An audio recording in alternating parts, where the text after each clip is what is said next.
Welcome everybody! You are here looking at a wonderful herd of African buffalo and we are live on Safari Live. Ready.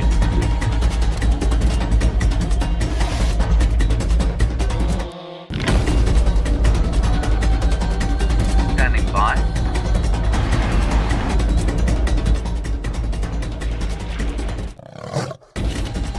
5, 4, 3, 2, 1. You are live, you are live. Hello everybody and welcome. For those of you who have never watched the show before, my name is Taylor and on camera we've got Brian with an interesting thumb this afternoon. Have a look at that, isn't it crazy? Have you ever seen a shark on safari before? I have never. It is a first for me.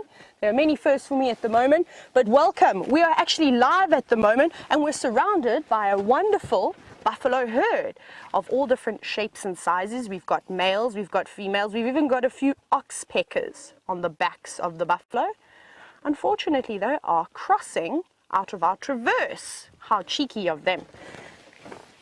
But it's quite nice to start the drive like that with one of the great big 5 animals. So anybody who has never watched the show, I'm now speaking to the viewers who have never seen this before. What are the big 5? And once again, we are situated on Djuma Private Game Reserve in the Sabi Sands in the heart of South Africa. And it is a lovely warm day. It's about 75 degrees Fahrenheit. How great is that? The sun's out. I'm full of sunscreen as I don't want to burn. It's very important when you come on safari. And the buffalo are now moving away from us. That's kind. With a oxpecker, a drongo, fork-tailed drongo that just flew across your screen earlier. And now they are just munching away.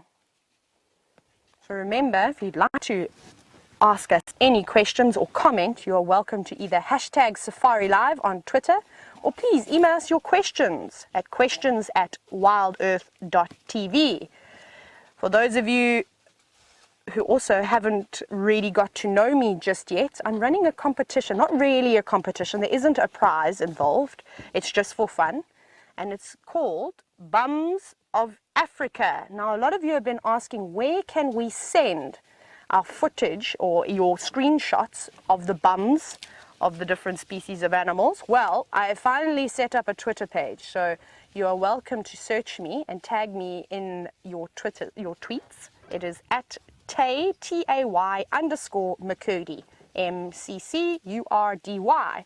And I'm thinking of making a fantastic calendar. Also, if you've got anything else we could possibly call it, please swing your little title in there too. That'd be really great. I'm going to quickly try and reposition, seeing as the buffalo are moving into the thicket.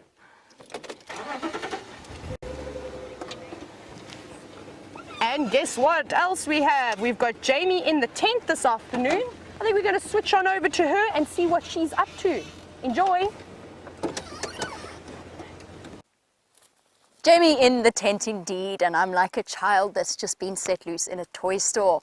This is very, very exciting. It's my first time ever being in the tent. James has just given me a thorough run through of how everything works, which of course means I'm going to mess up everything as we go along. But come and see, because this is the first time I've ever done this and I'm really, really excited to get going. First of all, they've set me loose with the ability to draw things, which those of you familiar with my artistic skills will know is going to be an absolute disaster, but it could end up as being as funny as James and his hippo that he once drew. And I should also say that this afternoon, just in terms of new things, Eggsy, is this your first time in the tent? No, second. Second time in the tent. Okay, so at least one of us has done this before. That's going to be thoroughly entertaining. Eggsy is called Eggsy. I can't even remember why. His actual name is Zander, and he's on camera with me this afternoon on your live safari experience. So what we've got set up here, to the best of my understanding, is a treasure trove, a little bit graveyard-ish, where we've got a slight sort of overemphasis on the whole bone thing, but that's okay because the anatomy of animals is fascinating. And at some point during this afternoon's sunset safari, I'm going to be putting together a giraffe leg that James headed out and found sometime between drives this morning. It's somewhere over there. It's going to be hilarious. It's going to be like putting together a puzzle. And because I'm not the size of Brent, or the height of Brent is most importantly the factor there, it's going to be thoroughly hilarious. I might even try and pick up the elephant bone that's also there. So we've got this amazing treasure trove. I want to try the microscope first because I have been wanting to try. Oh, I do have to tell you something though. They don't trust me enough to drive Ronald the Rover. I'm devastated. You know the part that I was looking forward to the most? Ronald the Rover's remote is sitting over there behind Gerald the giraffe, and I'm not allowed to do anything with it. Which is fair enough, because the first time I ever drove the Rover, I got it kicked over by an elephant. Or an elephant kicked it over, and that wasn't my fault at all. But either way, I don't have the best reputation with Ronald the Rover, so fair enough. But I have been wanting to play with this microscope since I first saw James touching it. I haven't been able to come into the tent. I haven't even been able to watch James in the tent, because I've been busy driving. So I'm going to try and look at a piece of quartzite that we have here. And look at that, haven't I put it amazingly in focus? Isn't that incredible? Oh, whoops, I touched something wrong. It's all gone very blurry. There we go. Look how crystal that is. Isn't that amazing? That's not a stone that we have much of, or that we see much of in the Sabi sand, at least parts of Djuma. I've never ever looked at them under a microscope before, and I've been dying to do that. I must actually ask James where that rock is that I found for him, because of that I'm dying to get under the microscope. I found it on Cheetah Plains, and it is pitch black in color, so it's obviously a basalty type material, but it's got these veins of quartzite running through it, and I'm dying to get it under the microscope. Right, Kirsty's telling me to send you back over to Taylor. What she's telling me Taylor's got, I have no idea, so it's going to be a surprise for all of us. Look at what we have found. So, for those of you who have been following us on Safari Live and are regular viewers of the show, you will know that I've been helping James out in the tent for the last few days, which has been loads of fun. He's a great mentor. I've been learning a lot for him. And I don't know if you just had a quick glimpse of what was on your screen. It looked like a bundle of leaves, a bit of spider webs. That's actually a spider's nest. And I unfortunately didn't get to find one of these particular spiders. I managed to find a variety of other spiders. And that nest is made by a group of spiders called community nest spiders. So it's not just one spider that is living in that wonderful nest. It is a whole lot. They can have up to about 100 or so in there. So if I were to go over and tap it with a stick, I'm pretty sure a whole lot of little spiders would come out, but I don't want to disturb them. I don't think we can really see any on the outskirts, but they're quite small little spiders. And notice how there's actually quite a few leaves wrapped around that web, and often in the winter months they'll actually add some more insulation, so that's what those leaves are doing. They'll pack that sort of web nice and tightly with all the leaves just to help shelter from the wind, from the cold, and it's a great little home. I don't know if I'd like to live in there, but they're amazing. They catch quite big sort of insects for relative to the spider's size. So they catch things like moths, a cricket if it manages to get up in there, lots of flies I'm sure, which I'm sure everybody would be thankful for, that they eat lots of flies. And they all work together. So if something gets stuck in that web, they'll all come on around and attack it and bite it and eventually wrap it up, especially if it's something big and they need maybe a helping hand to wrap the insect up. But yeah, just thought I'd like to show you that, considering I only showed you actual spiders and I didn't show you where they lived. So I think what we're going to do is we're going to leave the spider now, the spider's nest, and we're going to carry on down the road. I believe we haven't seen a spotted cat for a while. It's definitely something I'd like to follow up on. So I'm just having a check on the cut line. I love to check the cut line just to make sure if any other leopards haven't crossed in this afternoon. If not, if I don't pick up on anything, who doesn't love lion cubs? That's probably something that's going to be on the agenda for today. It's quite warm, so they may be sleeping, but we're going to head basically east now and just have a little mosey on. So if any of your viewers see anything that I don't see, let us know. Right. It's a lovely day. So there's ongoing bets at the moment. I'm sure you all have heard of the rain bets as to when we're going to have rain. Everybody got very excited yesterday as the clouds came over, and The clouds are still here, but nothing really too threatening. As you can see, they're all situated quite high in the sky. You're going to also see bits of blue coming through, and we actually don't have very much wind today, which is fantastic. We really like that. Hopefully we're going to get some good game viewing, which will be wonderful. So excuse me while I dangle my head over the side of the vehicle. Just want to have a look for footprints, just to make sure that nothing has crept on over, because I think if Brian and I find some fresh leopard tracks coming south, we're probably going to try and follow up on them. If not, like I said, I think we'll stick to the lions, because we know they were on a buffalo kill and they should hopefully still be around. It'll be nice to also see some vulture activity. Hopefully maybe they've come through. So far no luck just yet. What else is happening? Just remember everybody, we are live at the moment, so you're welcome to interact with us. So come on, send us some questions, send us some comments. I can't wait to get to know all of you a little bit better. I'm starting to remember a few of the names that are popping up when you do send through questions, so I'm very much looking forward to getting to know those of you who are not familiar with the show. So please, hashtag Safari Live on Twitter, or once again you can email us questions at at wildearth.tv. Sorry, I'm so sorry. I had like a brain spasm for a second there. I just couldn't remember what I was supposed to be saying. It's the blonde hair sometimes.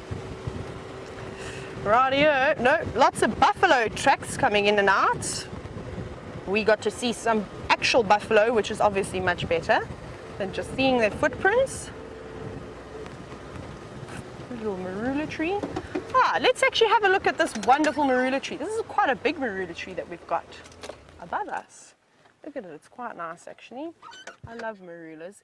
My favorite time of the year, however, to see marulas is usually when they start to, just before they lose their leaves go from being green to lovely and yellow. And I think with the beautiful clear blue skies that we often get just before winter, so sort of just before June, it makes for such a pretty photograph. And the bark is lovely and textured as well. You can see, almost looks like golf balls have actually hit the tree. That's how I remember it, and how I remember learning about marula trees.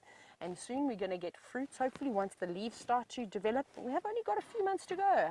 I know in the southern sections of the Sabi Sands, normally around, now I've got to remember, February, March, we tend to see a lot of fruit dropping from the trees, and that's great because I like to eat them all. I get a big packet and I fill them up and I keep them just to wait a few days, 3 or 4 days, until they're nice and ripe, and then I'll eat them. And something that I never got to try was actually marula beer, and apparently it's absolutely delicious. We have got a big truck coming towards us. We were on a cut line. I just want to pull off the road and let these gentlemen pass. I'm not going to argue with that truck. It's much bigger than us. Off they go. Bye-bye. Wave to the nice people. And now we will carry on back on the road. It's going to be very exciting when we get our first rains and all the trees get our lovely leaves. I think Jamie's actually worked out how to use the microscope now. Let's see what she's maybe got for us under that. When I was a kid, I went with my dad on a medical conference to London, and I think I was 11 or so, 10 or 11 or so, which obviously he wasn't going to let me loose in the big city, because as a South African child, wandering around the streets of a big city is something that we never did growing up. So he dumped me in the Natural History Museum for a good 5 days straight, and I had an absolute ball. And I don't think I've ever actually had fun ever since, until this exact moment. I've forgotten what fun is like. So I've got access to a microscope. First of all, I've just been taking everything and putting it under the microscope. It's thoroughly entertaining. First of all, I wanted to have a look at this blue waxbill nest that we found. I say was found on bushwalk. I played no part of that. With a little baby waxbill that had been impaled on the thorns. I assume that has since been cut away. It was very macabre. It was terribly sad looking. The amazing thing is actually what I wanted to talk to you about was because Tayla was talking about the community nest spiders. And what I've noticed about these amazing little birds, so this is a bird's nest for our newer viewers. The amazing thing about them is that they use spider webs as a part of their camouflage. So this is all spider webbing around the outside. And what that means is that it is beautifully, beautifully held together, because of course the spider web is the strongest, one of the strongest materials we know of on Earth. It is something ridiculous, like 7 times as the tensile strength of steel. And I was watching this amazing documentary about how incredible a spider web silk actually is. Now I want to put it under the microscope, and you'll have to bear with me because I don't really know what I'm doing. So we're going to pop that there. Please don't blow away, nest. Right, now it looks a little bit like, oh, there we go.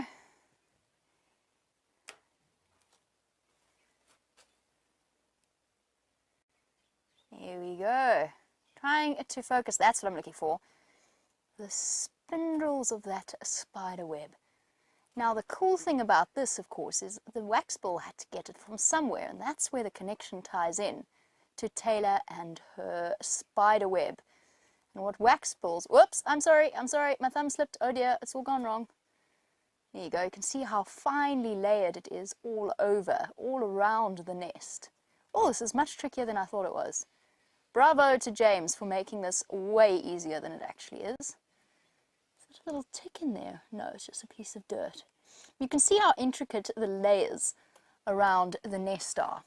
And what's really cool about that is the fact that the blue wax ball got it from somewhere and probably raided things like that community nest and wrapped the webbing around it and then used it as building material. And what you often see with wax ball nests, and I'm talking about a tiny little bird, tiny, tiny little bird that hops around, is that they build their nests that look just like this right next to community nest spiders.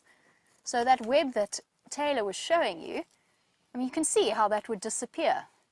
And as a result, a predator might be fooled into thinking, oh, I'm not going to bother with that, it's just full of really tiny spiders and not very much else. Very clever approach. Something that I find absolutely, I'm of course going to break something while I'm in here. I'm utterly terrified. This is James and Geraldine's project back here, and I'm so scared I'm going to destroy something. Tom, in England, you are asking a question about a bird. You are asking a question about how far a certain bird goes down into Africa. A house martin. There we go. Oh look, it comes up on the screen. This is amazing. This tent is such an adventure. A house martin. Now I can read it instead of having to rely on poor Kirsty. You wanted to know how far down it goes because it's found in several other countries. Right down towards Johannesburg, in fact, and probably even further south. I'm not 100% sure as to just how far south it goes. I know that we get, I have not seen one while I've been in Juba, but I definitely know that we've seen them around Johannesburg. So that gives you a sort of a vague idea as to just how far it extends.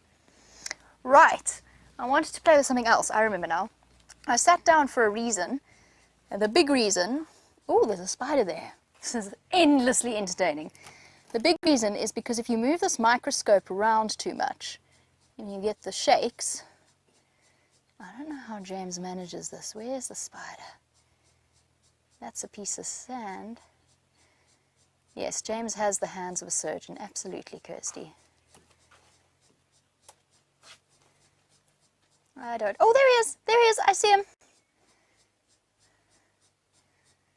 This is endlessly entertaining.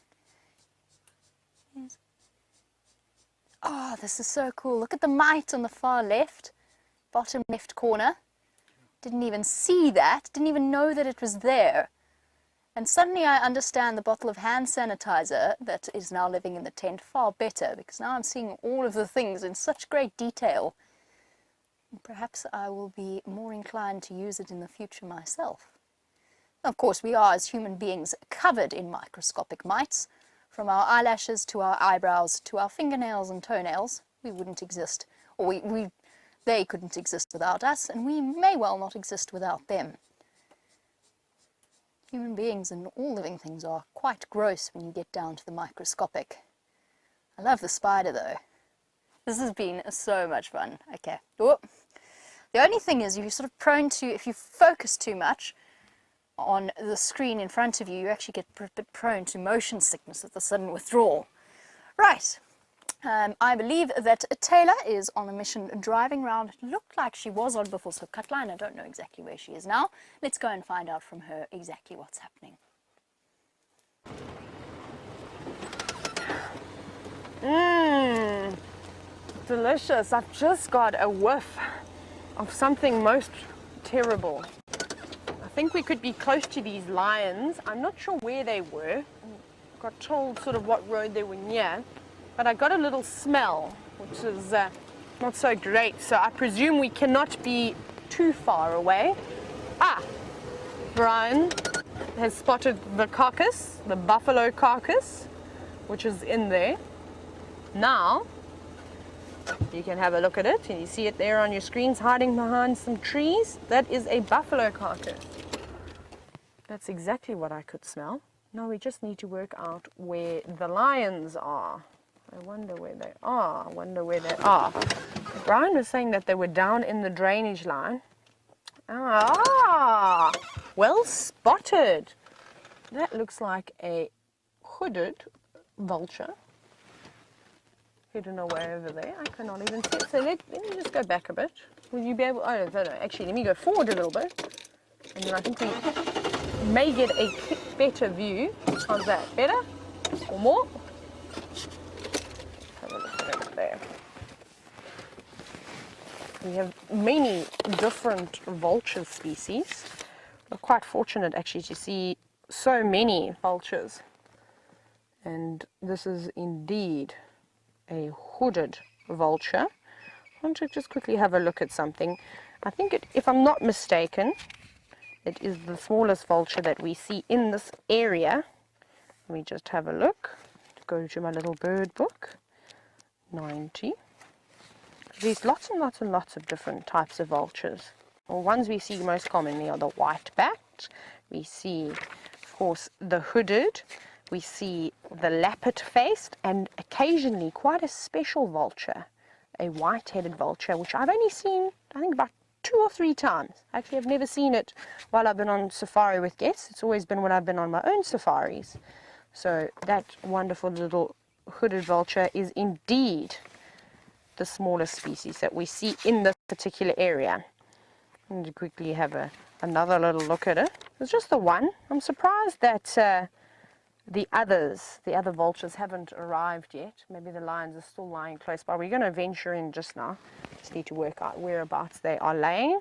And they've got quite a big wingspan though, considering their size. So their wingspan is anywhere between 1.6 and about 1.8 meters.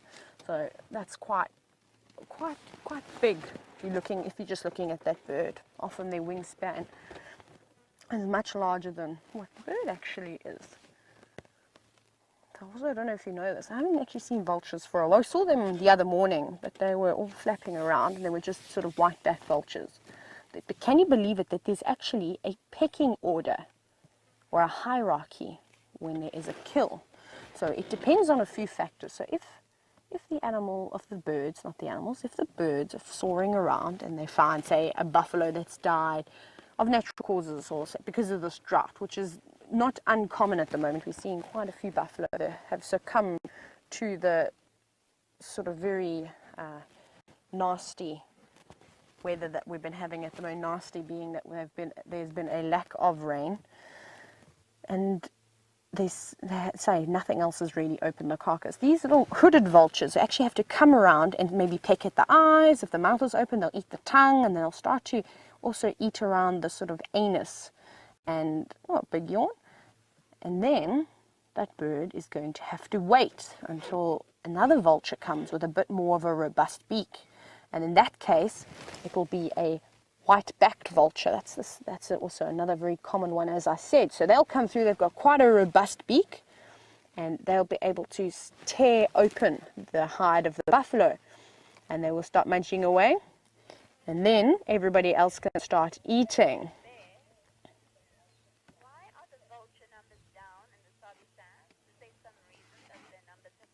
So James Bear wants to know, hello James as well, hope you're having a great afternoon and thank you for watching the show. James wants to know why the numbers of the vultures are down in the Sabi Sands.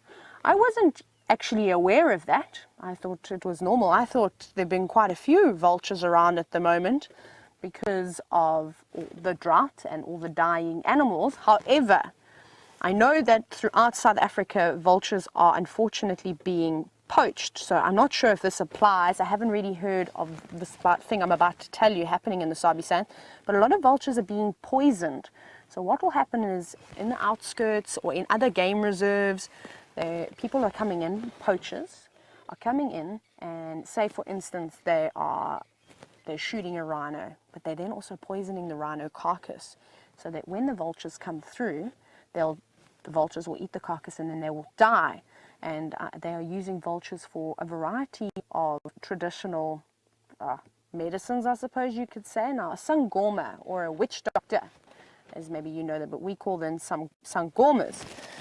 They believe that the head of the vulture, if you keep the head of the vulture, it will help you see into the future. Obviously, vultures have got fantastic vision. This is obviously, I don't believe that it's true, but there are some people in different cultures that do believe in things like this. So they're being used for a variety of traditional medicines. I'm sure they'll use the feathers for something and the different body parts. I'm not 100% sure. I'll have to ask some of the locals what they are using different parts of the vultures for. So that could be maybe one of the reasons. I hope that answers your question, James. But yeah, as far as I'm aware, I haven't really heard of too many of the vulture numbers in this particular area dropping as of yet. But I know in the surrounding areas, in the outskirts, especially sort of just further south of us, there have been quite a few. So actually in the Limpopo province, so around Hoedspruit, all those farms over there, there's been a lot of poisoning of the vultures, which is very, very sad. So yes, everybody always talks about rhino poaching, but as I've just said, there's other animals that get poached too. Lions, you name it, everything is being poached. If we carry on like this, we're going to have no animals to view left. We'll have nothing. So come on, guys, we need to protect the animals. We need to educate people and help everybody understand why it's important to look after and preserve our wildlife. Not just the animals, but the flora too. It's super important. I think what we're going to do now is I'm going to try and navigate and see if we can find these lions. Let's have a little look here. Brian, what do you think? Where were they this morning? Down there. Oh no. So we need to find somewhere where we can get in. Let's go back a little bit. I see there's a little clearing behind us which we're going to try and just sort of go down in. Let's see if that is the right way to go.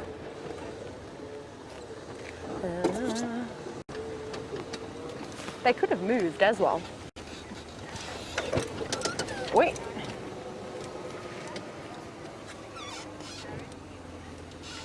Aaron would like to know, sorry everybody, Aaron, I'm going to respond to your question now. I just want to quickly navigate through. It's not particularly thick, but I just want to have a look and see what we're going for.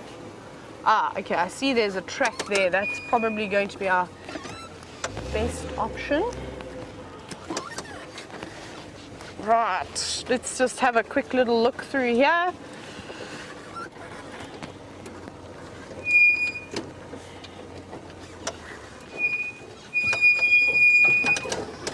Oh, goodness. It's a bit thick in here. Oh, and it's very smelly, very, very stinky. Oh, I can see lion dung. We'll try not to drive on that because that is not pleasant. I can see the lions, everybody. Look, Brian. Oh, they're right in front of us. Okay, now we need to do some positioning. Hope the wind is on our side and we don't get too much of a carcass smell. Let's see if we can... How are you going, Brian? A little bit further forward. See, we've got a female lion just down in front of us, so I don't want to disturb her too much. Let me put my nose in over here, and I think we may get a little here.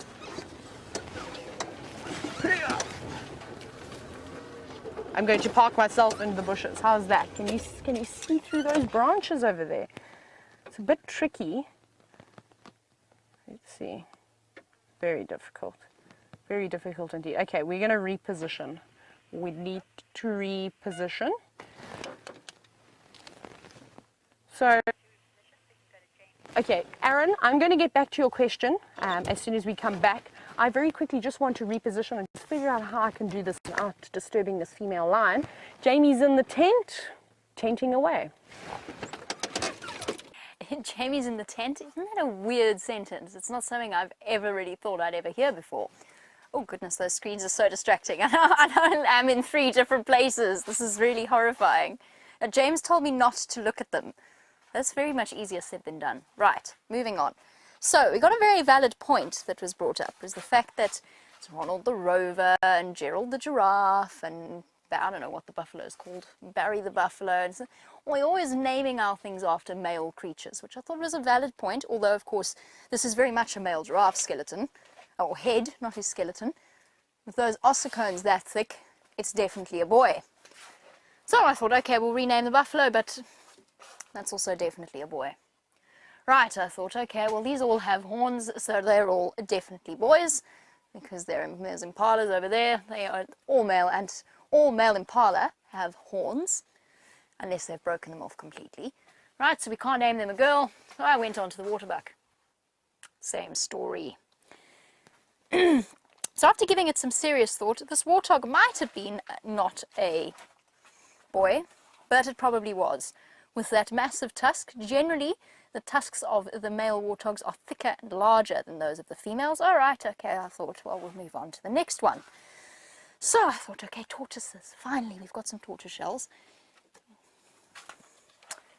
This one's a boy, and I'll explain to you how I know that in a second. But our saving grace shall be this particular tortoise shell, and she can be called Tabitha. This is Tabitha the tortoise. That was the only name I could think of beginning with a T, so if your name is Tabitha at home, please don't be cross with me. It's not meant to be offensive. So, how do I know what is a boy and what is a girl tortoise? Well, this is more for newer viewers, because I think our regular viewers are very much familiar with this whole process. We'll start with the boy tortoise. So the boy tortoise, and this is a leopard tortoise shell, by the way.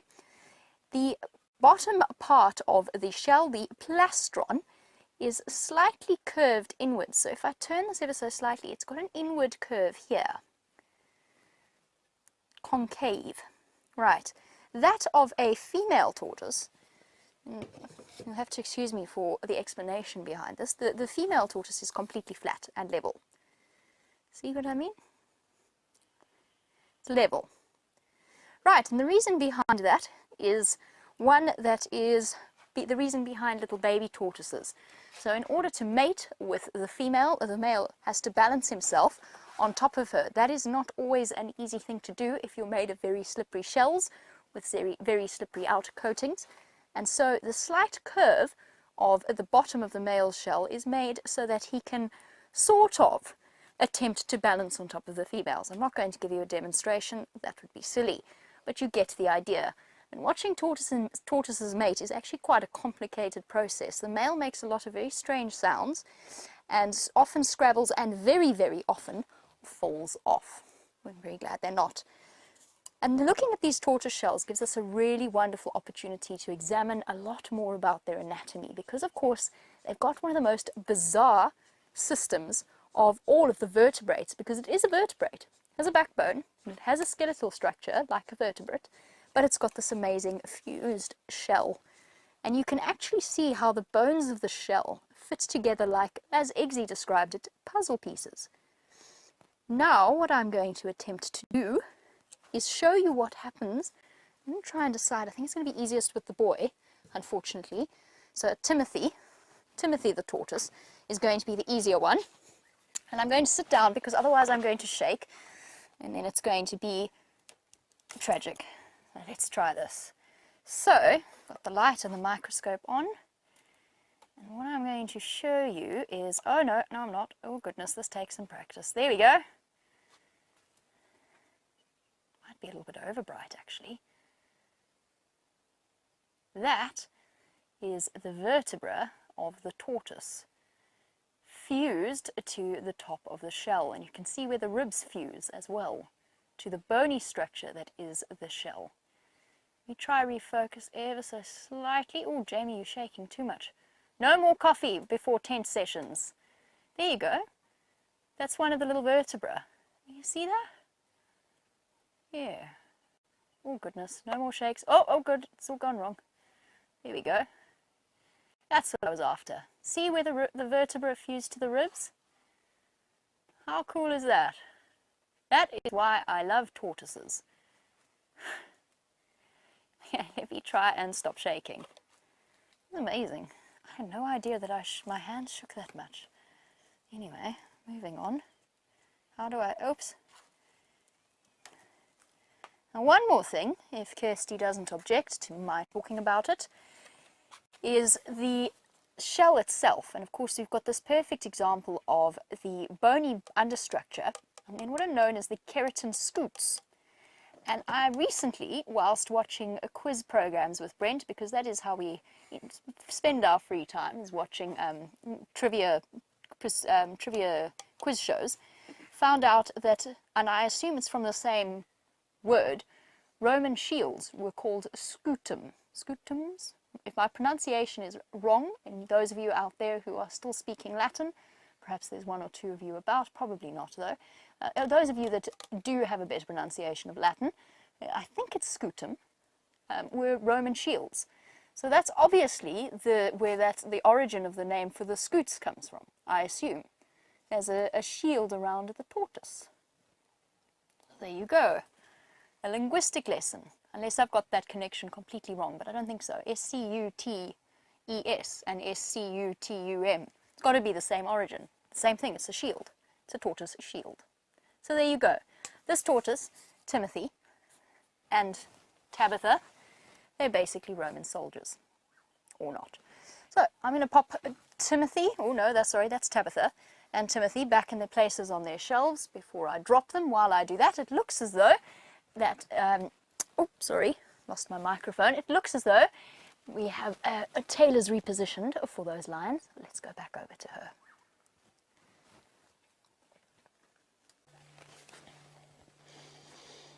We have repositioned everybody.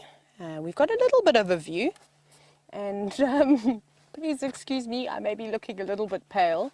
The smell or the reek of this buffalo is horrific.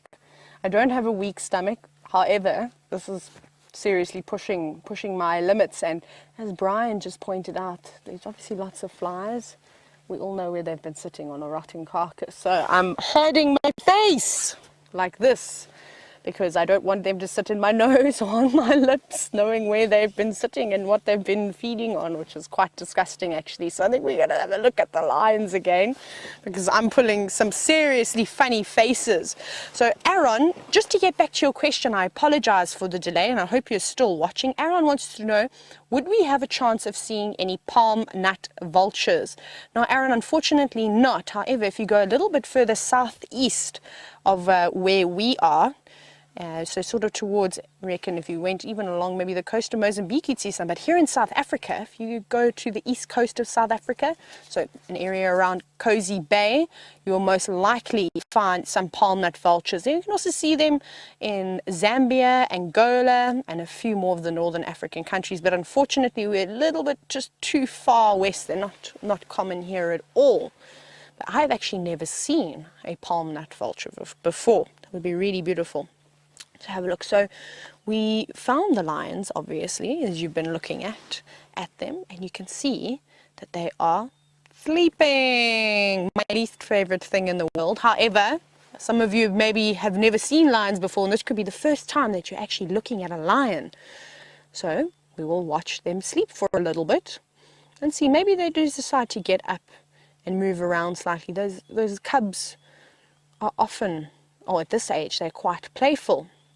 So this is the Nkahuma pride, for those of you who have never seen or watched the show. And they are the dominant pride in this area. So it consists of 5 adult females and 8 cubs, varying of different ages. I think the youngest are when would they said they were born in May? Or no, I can't remember now. I have to get my notebook out, which I didn't bring with me. Or did I? No, maybe I left it behind. I was very busy this afternoon. Oh, there we go. We've got a little bit of movement, but some of them are about 5 weeks. This is one of the older cubs that we're looking at now. Just a stretch, false alarm. Hopefully the little one wakes up and goes and jumps on everybody else and encourages them to wake up too. But after they've had a big meal, like a buffalo, and actually I think they killed 2 buffalo if I'm not mistaken. You can imagine they have got massive bellies. Brian, have a look. Can you see that crested francolin, which is very daring? Sorry, apparently this is the 6 pride that killed the 2 buffalo. These chaps only got 1. Look at this crested francolin. It's probably about 1.2 meters away from one of the female lions. You can see there. Look at that. So close. And just sneaking around. I wonder where it's going. Oh, in some elephant dung. No, not pecking around there. Still moving.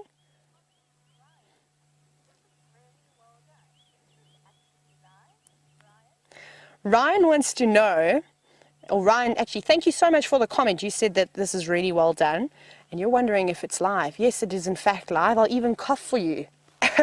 There we go, my pathetic cough, just to prove that we are live at the moment. And we're looking at this little francolin at the moment, this little crested francolin who is being extremely daring and moving through the Nkahuma pride.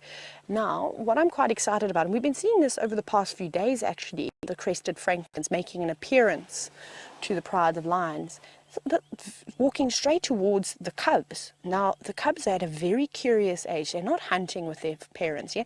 They're still really learning the technique of hunting. So they're playing with each other and biting. And now I want to see if any one of them is going to pop their heads up. Now, this bird is being very quiet.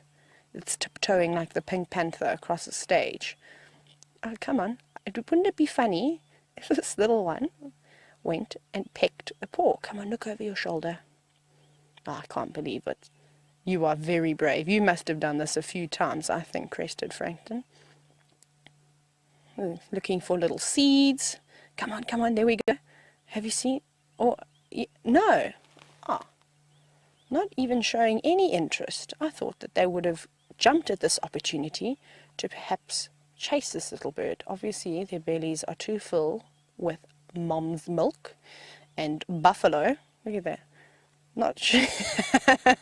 Got a little bit nervous. You're going, no, I'm going to go around this way rather.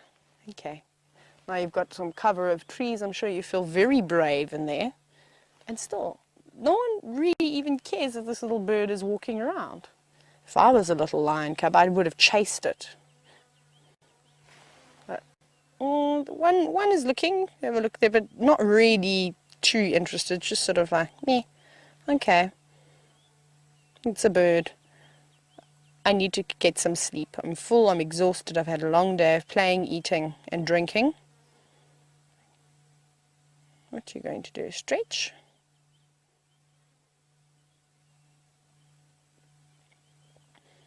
You can actually see all the flies buzzing around these poor lions. Look at them.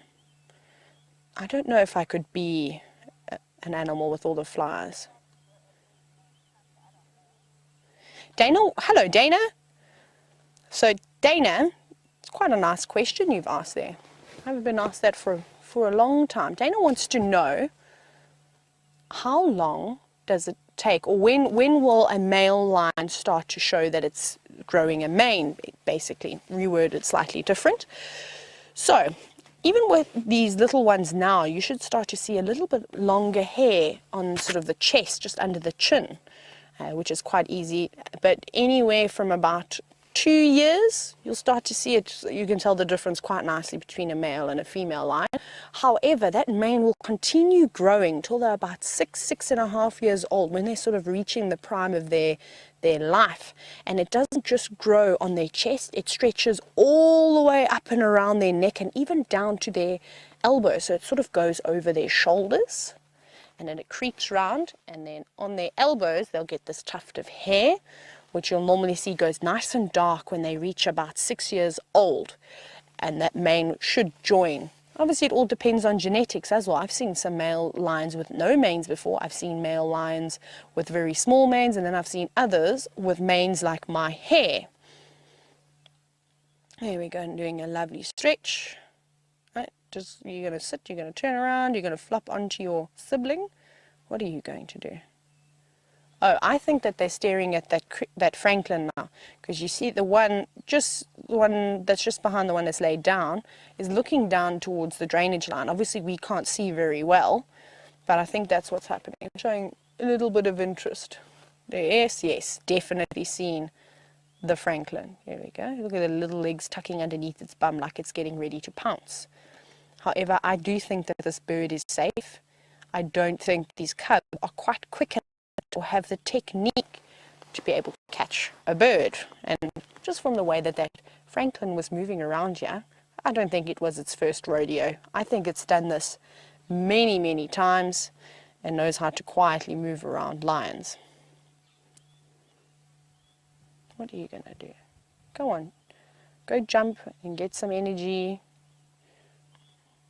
You can see how quickly they get distracted though. Concentrating on the bird, and then sibling shakes its head. Oh, what's that? Got to focus on that.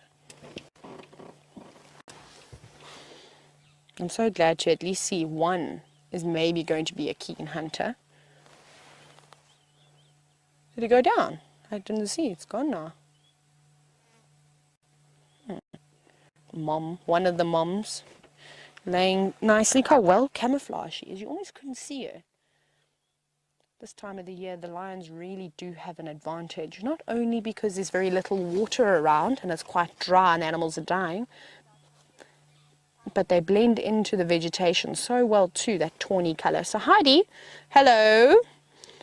You have asked us, what age will the cubs start hunting? So I feel so sorry for the adults, I must tell you this. It's my favorite time of a lion's life when they start to join out on the hunts. So anywhere from about 1.5 years, the adults will actually start taking them with them. However, they're obviously not going to be involved in bringing a big buffalo down. They're sort of there to just watch and observe and learn. However, the cubs are very excited and very keen, much more keen than what they've just sort of shown towards that bird. They don't really care about that. They know that they've got mom to catch everything for them and they can always drink some milk, so they're not too bothered. But when they get older, they start to realize that, if mom doesn't catch anything, we don't get to eat anything because she's not producing milk. So they go out and they sit there and they watch in the distance. Now, the reason why I said to you it's my favorite time of a lion's life is because they get so excited and they cannot wait. They jump up before they're supposed to. They do something they're not supposed to do and then ruin the hunt. Now, lions aren't the most successful hunters as is. They have to rely on getting quite close to their prey in order to have a good chance. So it's quite hysterical to sit and watch it, and you can just see the frustrated look on mom's face.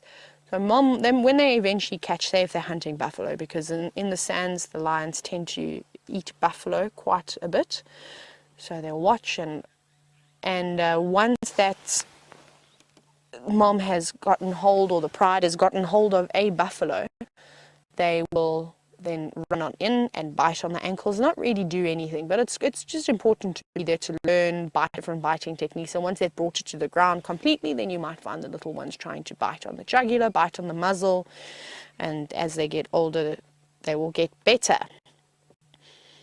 This one is fast asleep though. You can see this one's maybe just dreaming of hunting. I'm just going to let everybody know that I've got the lions, just to update them, because I hear game drive vehicles are starting to get active. Afternoon mobiles, I'm on lock with the Nkahuma Shlambi. Vingonyam, we're just off Bari Katlan, same lock as one lock. Just let them know that I am here, in case anybody was interested in the lions. You can see mom's popped her head up now. Wonder what she's seen.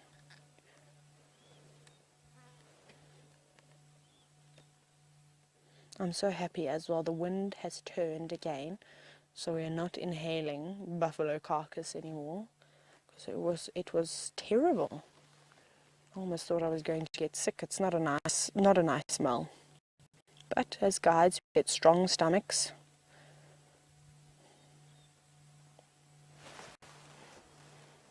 I reckon that these lions are maybe going to feed a little bit longer tonight, and I reckon by tomorrow morning they're most likely going to move off. There's not very much left on that carcass.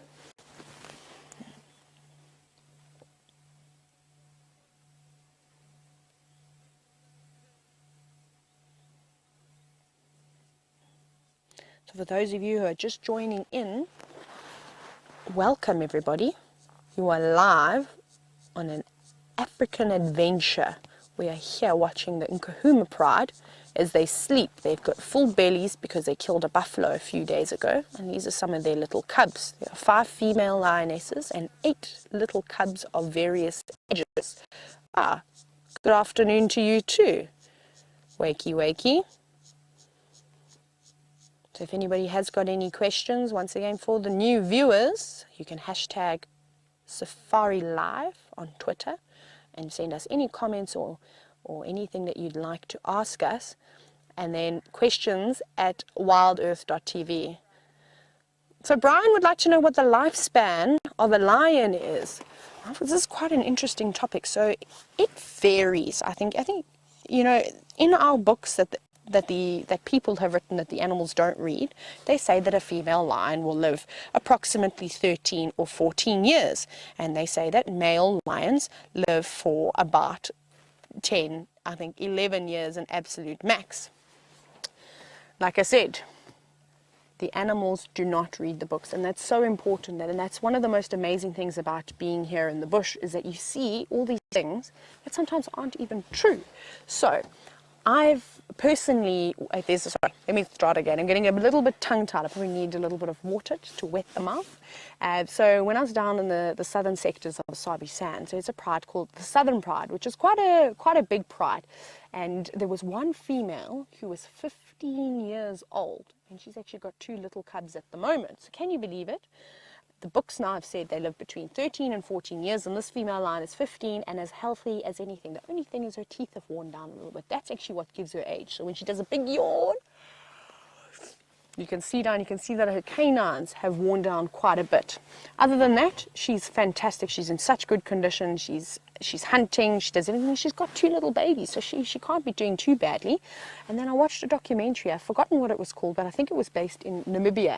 And there was a female lion that lived to 17 years old. 17, that's old. So I'm not going to give an exact age of how long female lions live for. So firstly, I reckon anywhere between 13 and 16 years old. That's 30, or even maybe 17, I suppose you could push it. But every lion is different. You know, it's like humans. Some of us only live to 60 years old. Some push it to about 80. Some people even live to 110. Then we've got the male lions. Now that's a whole nother, oh my goodness. Wow, male lions. Shame. They have an unfortunate life. As you can imagine, it's really, really tough for the boys. They can make it to about 2 years old, 2.5 years, just before they get about to get kicked out of the pride. Great. Life only gets worse from there. They now get chased away from their family. The dominant males in the group say, right, cheerio, off you go. And they've got to go and live in between other lions' territories to try and survive. So they can't make a permanent home. They're not old enough to try and mate with the females. They're not big enough to try and take over any other males for their territory. So it's very tough. So they sort of just roaming around, visiting here for a few days, going there for a few days, visiting all the different backpackers basically. So they're traveling the world, I suppose you could say. Then, once they get older, once they get to about 4.5 years, 5 years old, they're sort of nice and big. Their manes haven't quite filled out yet. They may have a chance of taking over a really old male. So say a male that's reaching right at the end of his life. Say maybe it's a male that's 10 or 11 years old. He's quite old. He's been through many battles. He's tired. So then, perfect opportunity for sorry, the flies. I don't want the flies in my mouth. And so you're going to be seeing me doing kung fu-like moves this afternoon. So then he'll go and he'll try and take over that male. It could either end up being very positive for him. He could actually kill that male or injure him and push him out. Otherwise, that big male's going to turn around, either chase him away or, on the unfortunate side, may even kill him. So it's a tough life. So I reckon male lions, this is also obviously just my opinion, male lions are in their prime, about 6, 7 years old, maybe even pushing it to 8, and they're having a great time, and they're big, strong boys, nice, big, strong muscles, seeing all the ladies. And then when they start to sort of hit 9, 10 years old, that's when they become quite tired off, and they leave prides and they go and live a life of solitary. Maybe I've even seen it where they've joined up with another male that's also at the end of their time, and they live out their days together. Obviously 2 lions is better than 1. So there we go. That's my opinion on the age of male lions and female lions. What are these guys up to? Still nothing. Still just sleeping. I think we're going to just sit here for a little bit longer, but we're about to see Jamie's artistic side.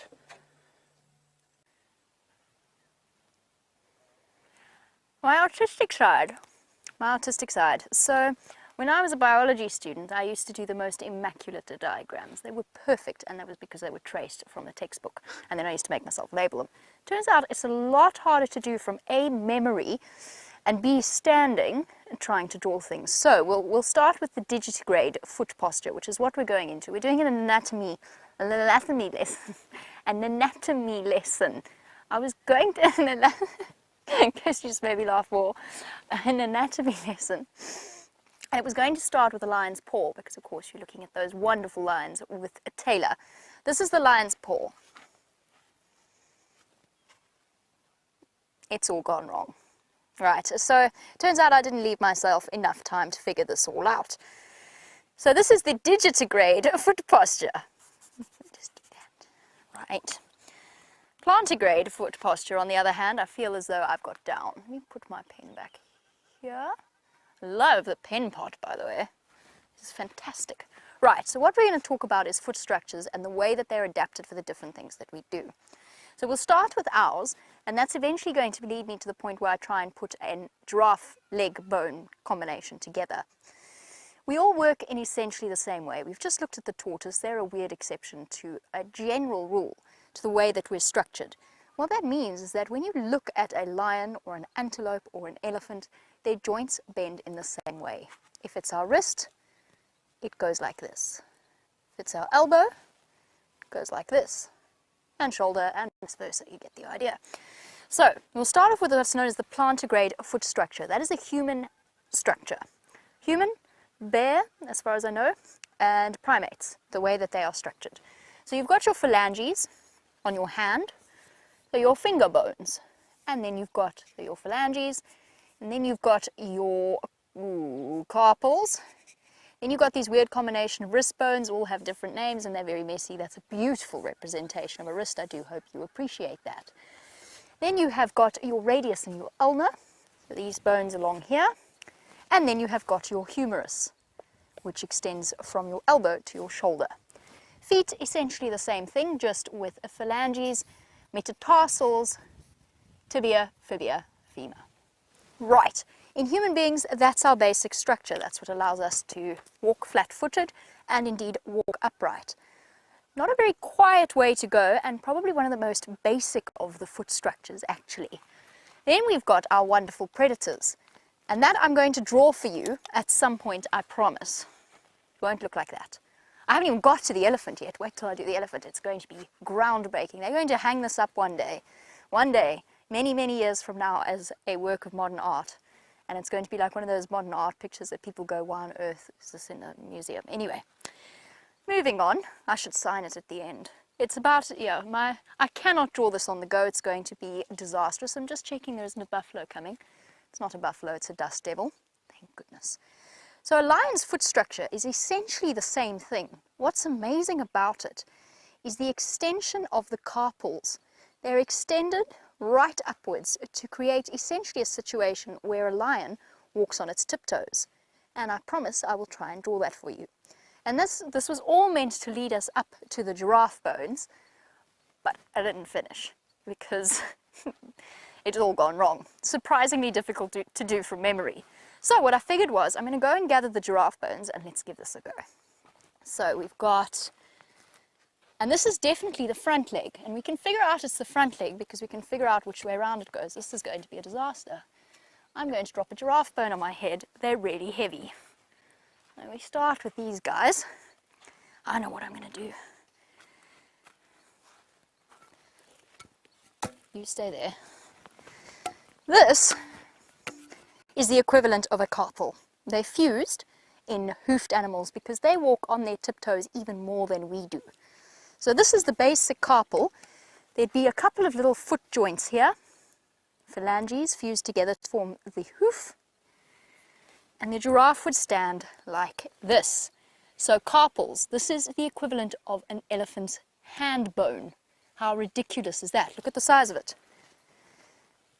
Comparatively, up to mid-thigh on me. I'm 5'7". Then we've got the first joint after that, which is, oh, sorry, no, I'm being silly. First joint after that, which is the wrist. And that would be,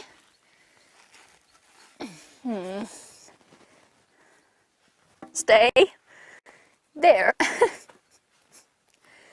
Here we go. So that is a giraffe leg, wrist here. Oh, so it bends like our wrists. It bends that way. Not that way, otherwise it's a broken wrist. Cool? Right. That should be it, right? No. Because this is a giraffe's elbow. Hello. Elbow here. Elbow this way. So, wrist, elbow. I can't get myself that high. Wait for it. Oh, this is exhausting. This is it.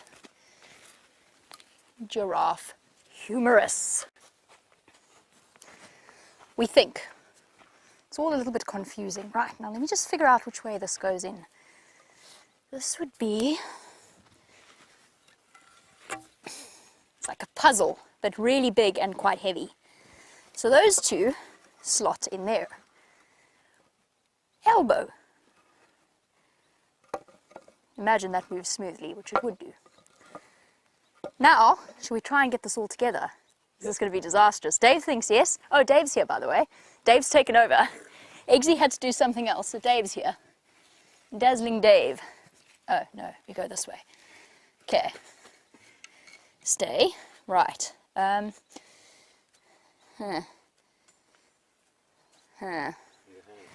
don't know.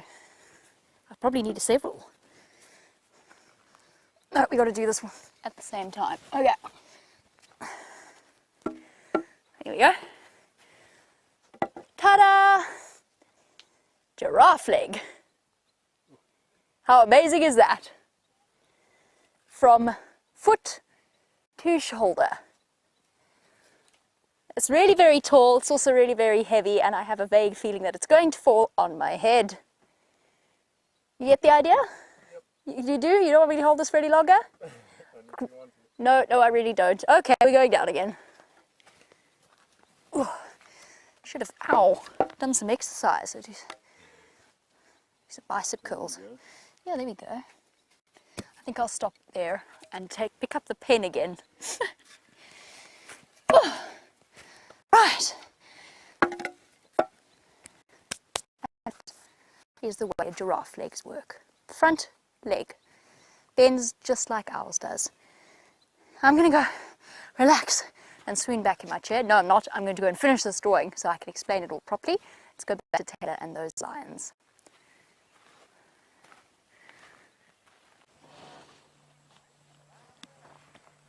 Welcome back, everybody. We are watching the Nkahuma pride, who are fast asleep. We have had one of the little cubs get up and move away, but the sun came out from behind a cloud and blasted them with a ray of light, and I think that made them quite hot. It got them cooking.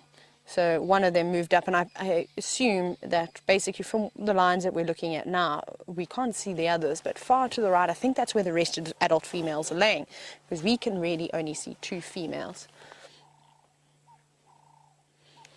Radio, come on, oh, we've got another ray of sunshine again. Do you think we're going to get them to move? I wonder. Just see a little glimpse of action.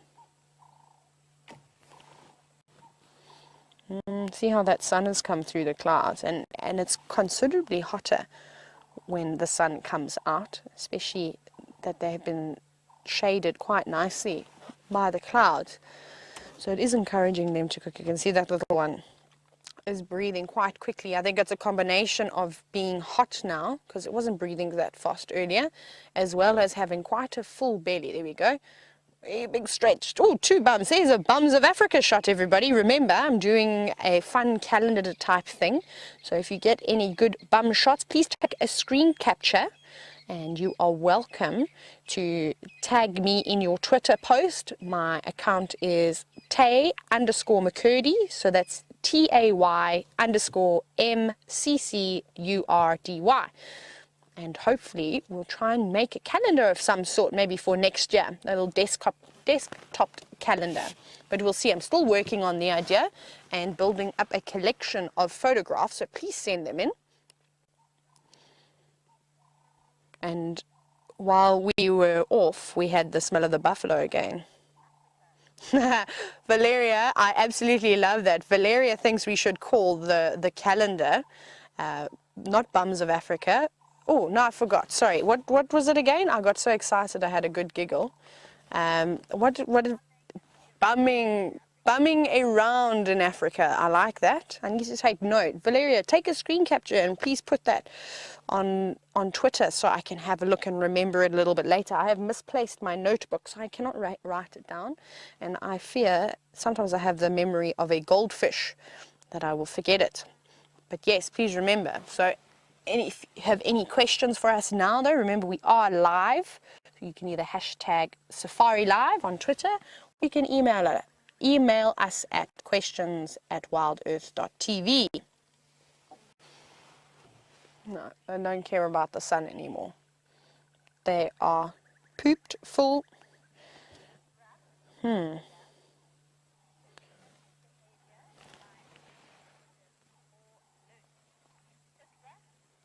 Chitra wants to know if, Chitra, you're from India. Fantastic. What's the weather like there? Share with us what the weather is like. It's nice to know what we're dealing with anyway. Chitra wants to know, is the hunting behavior learnt, or is it sort of inherited? Is it natural instinct? I think it's a little bit of both. So little lion cubs don't go out to see their parents hunt for a long time. So it's natural. It's like your house cat at home. Very curious about quick movement, and it's just natural instinct. Obviously, natural instinct is not enough. So they do need to learn on top of that. They need to learn different killing techniques, little techniques on when should they attack, when should they wait, patience, a whole lot of different things that they need to consider. So yes, I think it's a bit of both actually. Instinctual in the beginning of, curious about movement and what's that, what's this, can I catch that? And then it progresses into being learned behavior, which they learn from various different members of the pride, as well as play fighting.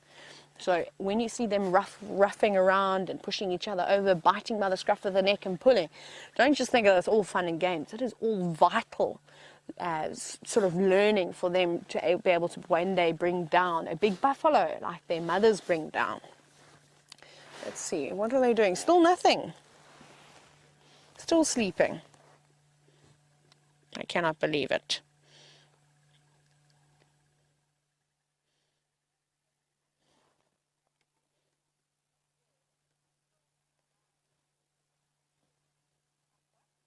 Aqua wants to know if I've ever heard of a single male lion ruling a territory. Aqua, yes I have.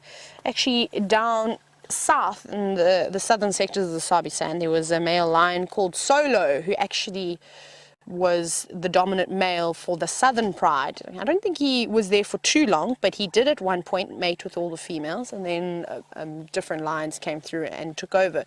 But one male lion, it's not uncommon.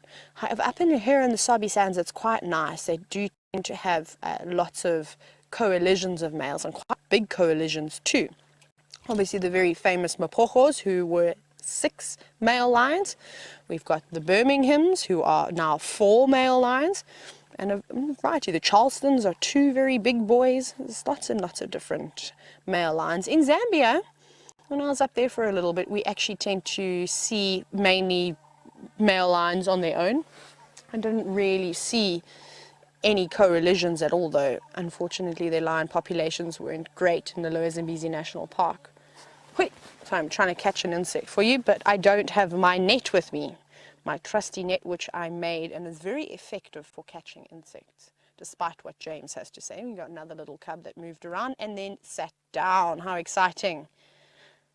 So if anybody remembers, I made that wonderful comment about preferring to watch grass grow or paint dry or anything else than watch sleeping lions. But I'm being hopeful, and I'm also just trying to keep in mind that everybody loves little lion cubs, and some of you have never seen lions for the first time.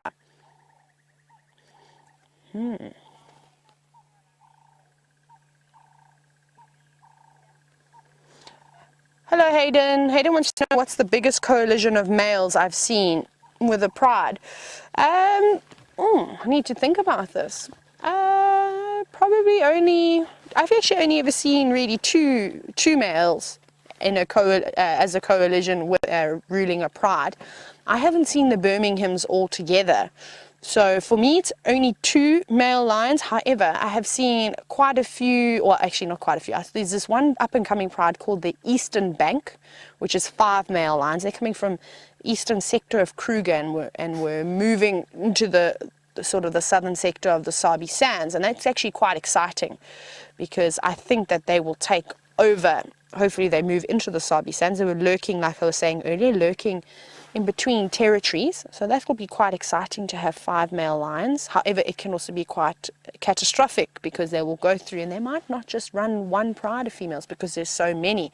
They may take over 3 or 4 different coalitions of males and take over their prides as well, like what the Mapogos did, and that's not always good. That'll mean a lot of the cubs will die, unfortunately, and the females will all have to come back in estrus, and unfortunately some females may die in the process too. But these are young boys. I think they've still got another 2.5 years or so of growing before they can even think of challenging any of the other males. But it's quite exciting. A name to remember, Eastern Bank Pride, or the coalition of males. They'll get there. They'll be big, strong ones. You just see the bums disappearing down the bank. Oh no, coming back around again. Oh, look what I've got. What have I got? I've got a stick. I've got a stick. Who wants to play with my stick? Anybody? No, I'm just going to play with it by myself.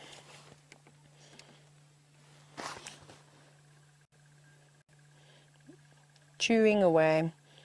Older ones not even bothered. Just looking up occasionally at the camera, saying, hello everybody, hello viewers.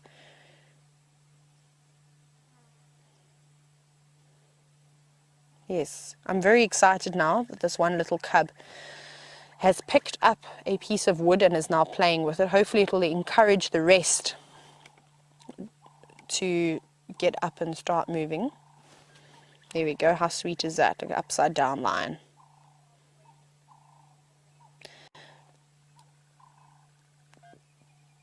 Madam Jamie, I don't know if she's still drawing. I can't wait to see some of her artwork a little bit later. But while we wait for these little lions to wake up, let's go and see what she's got to show us. I am so impressed by Madam Jamie. I feel as though I've inspired fear in Tayla somehow. It's the first time I've ever been called Madam. But we'll move on a little bit from that. And I want to introduce you to a tree. This is a flat tire tree, also known as a zebra wood. It's one of the hardest woods that we get out here. Luckily for us, it grows in sort of these relatively small spindly bushes. You do sometimes get them much, much bigger, but in this case we have a little one. And what I want to show you first, so that you can sort of memorize on this tree, and it's going to be a conversation that we're going to carry through, is its weaponry, because that is what makes a zebra wood instantly recognizable. It has spines on it, and a spine, remember, is not a thorn. A thorn is a modified leaf, a spine is a modified branch. So a leaf still has a little bit of chlorophyll. Sorry, I went completely blank there. Whereas a spine is a modified branch, so it's essentially a piece of wood. And if we look at it, this particular tree has lethal ones. And it doesn't help, of course, that this is extremely, extremely hard wood. So, okay, I can snap it. That was a smallish one. I can snap it, but it could very easily puncture something like a tire. And I have no doubt that if there was a direct step on it, it could actually even pierce the skin of something like an elephant's foot and actually do it some serious damage. Which is why you often see them, they'll walk around a zebra wood rather than step on it. Yes, they do have incredibly tough feet, that's unusual, but it could happen. So they've got these unbelievably solid, and they've got, if we look for a good example, where's a good example now? I've said that and now I've lost. They've got spines from spines. In other words, often you'll find on a zebra wood, the spine itself will have little ones going off it. And this is a plant that says, don't touch me. It's sort of got don't touch me written all over it. As an interesting aside, it's called a zebra wood because its wood has this beautiful dark and light coloured grain to it if you get a nice big branch. Right, I'm going to grab onto the much more agreeable silver cluster leaf and stand up. By the way, I haven't forgotten about my foot project. I'll get back to that. So, the reason I wanted to tell you about all of this, Dave, has James tripped over these yet? At least once. So I'm winning so far. I haven't tripped over them just yet. I shouldn't have said that. The reason I wanted to bring that up in the zebra wood as a whole is because if I stand in this room, and I've got the advantage of having this with fresh eyes, looking at this with fresh eyes, and pretty much everything in this room, apart from the massive bones, is about weaponry of some description. From our buffalo with his mammoth horns, our kudu skull with its mammoth horns, our impala, our buffalo again, and our waterbuck, and of course things like the land snail shells, for example.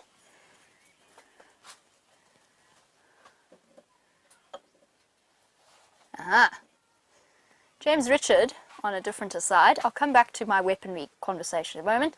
James Richard said, what name shall we give the snails, since, you know, they're hermaphroditic in a way. They're not quite hermaphroditic, but they have both male and female reproductive parts. That's the way that they work. So, I'm thinking, what's a Jamie? Lots of boys called Jamie and girls called Jamie. How about Francis? Is a sort of a, is that a name you could use both ways? Alex, there we go. So I don't think I can name a land snail after me, that's a bit cocky. So we'll say Alex and Francis. Is Francis a, I suppose it is. I'm so sorry if I've insulted somebody somewhere along the line of this conversation. I just realised I've still got this in my hair. I picked it up outside to add to our collection. Beautiful. Isn't it beautiful? Absolutely stunning. We'll have a conversation about this in a moment. I'll pop it there. But back away from our naming the snails, and the very valid point that James Richard raised, and it was a very, very valid point. I hadn't thought of that. So everything's about a lot of, okay, not everything, a lot of things are about fighting or defending the animal. From our warthog tusk, particularly, of course, as you know, the lower tushes of the warthog tusk, the tusks that grow from the bottom jaw, they're particularly sharp. Should I move the packet? Is it by, sorry, Dave. There we go. A packet full of feathers. Oh, I should have put it in there. Let's see, I haven't even discovered all of the mysteries that are in here. Ooh. Sorry for everybody, this is not a James Hendry's polished performance. He does do it terribly well. I am still discovering things, and my train of thought is jumping everywhere. Okay. We'll come back to our weaponry discussion, but tortoise shells, horns, thorns, everything evolved for a reason. Now, we have elephants, apparently, at the Jumadam Pan, and the first thing I'm going to do is take control of the Jumadam Pan. This could be utterly disastrous. Whichever Zumi we have on duty at the moment, I am so sorry for whatever I'm about to do. I will make sure I take the blame. Right, Gerald. Where does Gerald live? Does Gerald live somewhere? Let's just pop Gerald there. Sorry, Gerald, you're in my way. Let's have a look at what's happening at the pan. Kirsty says there's some elephants. As an interesting aside, I can't take control of it because it seems to have frozen. Oh, there we go. Well, we'll have a look at the elephants at the pan. Oh, look at the little one. I love how they always pick the trickiest spot to drink at. Well done, little one. Didn't go falling in or tumbling in. These are the ones stretching forward, using their trunks to sort of get past the reinforcements at the back of the dam wall. There goes little one in for a drink. Oh, well, that wasn't a nice trunk full of water. Next one. Dangling precariously. Oh my goodness, acrobatics there. I'm most impressed. You could take elephant yoga lessons. Be a whole different style. Dangling its toes in the water. Oh, and back up again. Little hop, skip and a jump. Important to remember that just because they look huge and lumbering does not mean that they are not agile creatures. And I've often said this, anywhere that you can go on your own 2 feet, an elephant can go as well. I mean, without you having to climb. Oh, something startled that cow. Look at that. What was that all about? Look at them go. Panic! Panic! Panic! Oh my goodness, mass panic. Run, little one, run. It's all right. Oh, shame.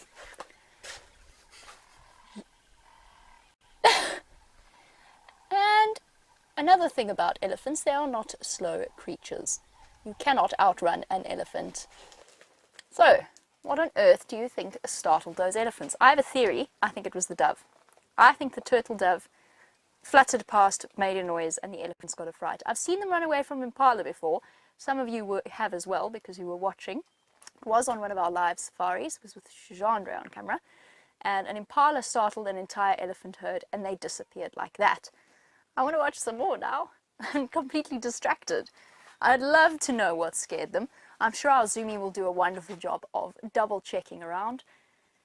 I think it was the dove. I really do. That was an interesting little session. This is so much fun. It's all completely different to what I'm used to. Right, moving on from our lovely elephants drinking at the pan and their agility and the amazing... Elephants, of course, sort of run contrary to the conversation I was having earlier. Oh, no, they don't. They've also got tusks. They've got enormous tusks in certain cases. A lot of it almost to the point they're so big they're almost just for show for those massive tuskers of the Kruger National Park. Whereas with the females, it's more of a tool than anything else, but they can use them as a defense.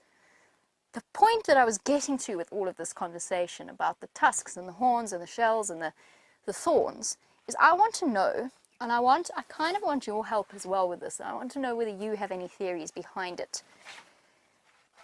And I really have only just thought of it now, and I'm actually quite ashamed of myself that that is the case. Why does the zebra wood look the way it looks? Why is this the standard acacia approach to things? Long, thinnish, whitish thorns. We know what thorns are for.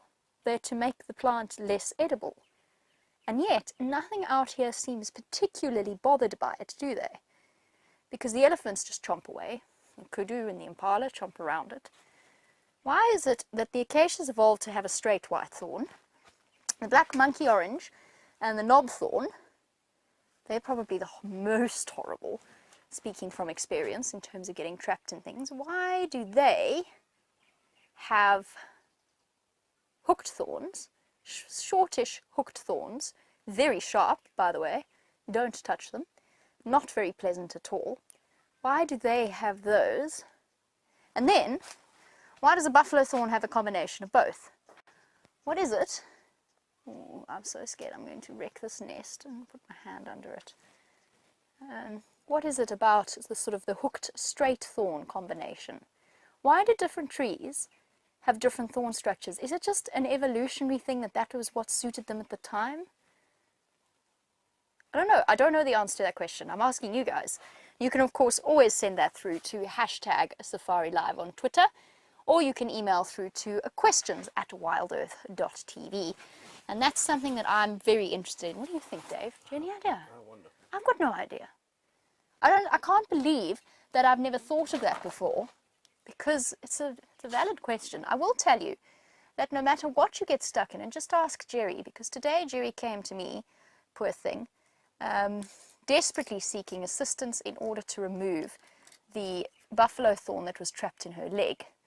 And it was very deeply in there, and I didn't manage to help her out at all. So now I'm attempting to look at what it is that makes those thorns so dreadfully itchy, what they look like under the microscope, and I'm doing a shocking job of it.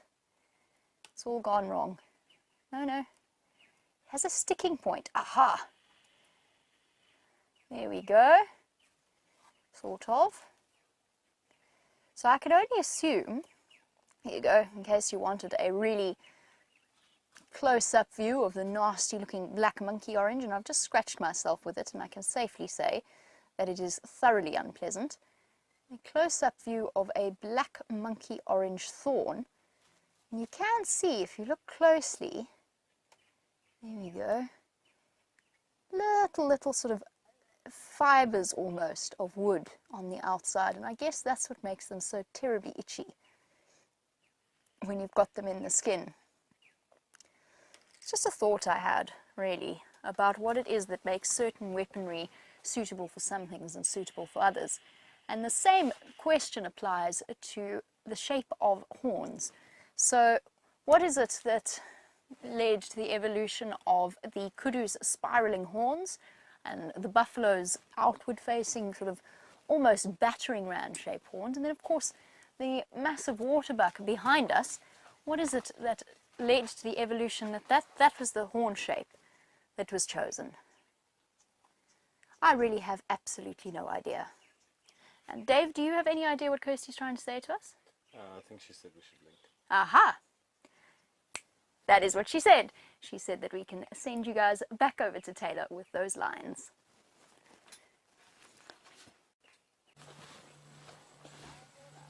Finally, we got some action, everybody. So while you were chatting away, or watching Jamie as she chatted about the evolution of horns, we managed to get a female move away and come towards that very stinky buffalo kill, which we are smelling every now and then. The wind is swirling extensively today, which is unfortunate for myself and Brian. Even the thumb is feeling a little bit sick, and sharks can eat pretty nasty things too, I'm sure. So a lot of you must be wondering, when Brian zooms in on this, just have a look here. How can a lion eat a rotting carcass like that, especially if it's a few days old? Surely they must get sick. I mean, I don't think so if I was watching for the first time, but luckily I've been doing this for a while. Now, animals have got very, very different digestive systems to what we as humans have. We're not very good at sort of digesting rotting meats and things like that. We're quite sensitive to those bacteria. Now, a lion's digestive system works completely different. They can keep munching away on very, very old carcasses like what you're seeing, even maggot-infested carcasses. And if you look at the top right of your screen, you can actually see them wriggling around. Oh, like, that's so disgusting. Look at that. Flies are having absolute field day. Laid all their eggs have hatched, and now they're munching away too. And there's not just going to be maggots that are feeding on this carcass, or just lions. There's also going to be little carrion beetles, which will probably be underneath that we can't see, and many, many different other things. And while we've been sitting here, and over the last few days, we've had a few francolins coming past and sneaking around. At the beginning of the show, you may have remembered seeing Aretha Franklin, because we have named her now. I wasn't sure if it was a male or a female, but we're going to go with Aretha. Thanks, Brian. And that Franklin, I'm excited to actually see if it comes around again. It was apparently this morning, was sitting and waiting for the maggots to fall out of the nasal cavity of the buffalo, and was actually just picking them up. I mean, how clever is that? Like a little feeder of maggots. Delicious. Look at that. Oh, that is so gross.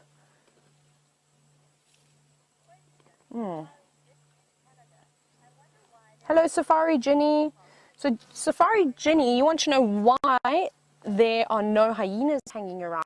Well, Ginny, it's because there are lions here at the moment. So, only once these lions move off, hyenas will come through. Remember, there's 5 females here. The Kahuma pride consists of 5 adult females, and that's quite a terrorizing sort of present. If it was maybe only one female lion, like we're seeing here, if it was just her that was on this kill, then possibly the hyenas may have come by. I've seen some hyena tracks going up and down, so probably last night they were lurking around in the distance and then realized, oh no, there's too many of us. So remember, strength in numbers, that's a very important thing to go by. And they're just munching away. There's a few different birds. There's a little Cape glossy starling that's now come through. The cubs are also waking up. The birds are coming in, I think, to feed on all those lovely maggots. And you see this little cub is grooming itself. That's very nice. Not relying on mom anymore to do all the hard work. Look at that. Isn't that golden light so beautiful? Remember, you are more than welcome, oh, big yawn, to take screenshots of this wonderful sighting. It's really, really nice light. So you're going to hear me snapping away, but I really want to just capture that lion as that little one looks up and you catch the golden light. Look at that little one over there. I just want to very quickly let the other guys know that the lions have started to wake up a little bit, because I want to be able to share the sighting with everybody, not just all the viewers at home, but there are also some people who are on safari for the first time, and I think it's only fair to let them have a look.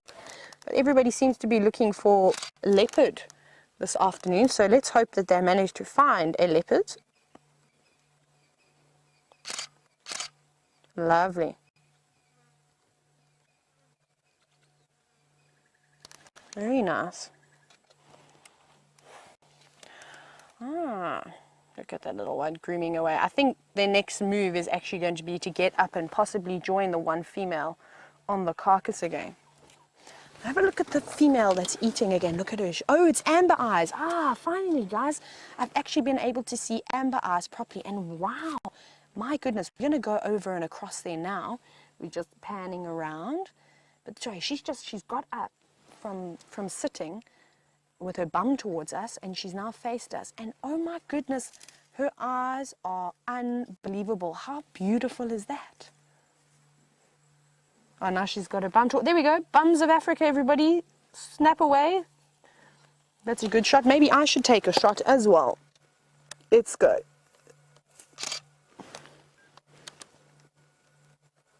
Beautiful. Nice bum.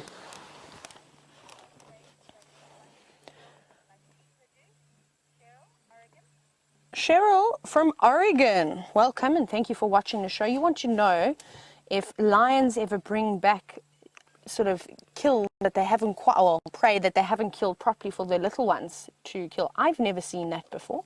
I've seen leopard doing it and I've seen cheetah doing that, but I haven't seen lions. So no, I don't think so. However, there's a possibility though, like I said, us. So I just have to wait and see. Maybe it'll take me 10 years before I see something like that. And then I'll have to say, actually, yes, Cheryl, you were right. Look at those maggots. Look at the claws holding on as they pull that lovely rotten flesh.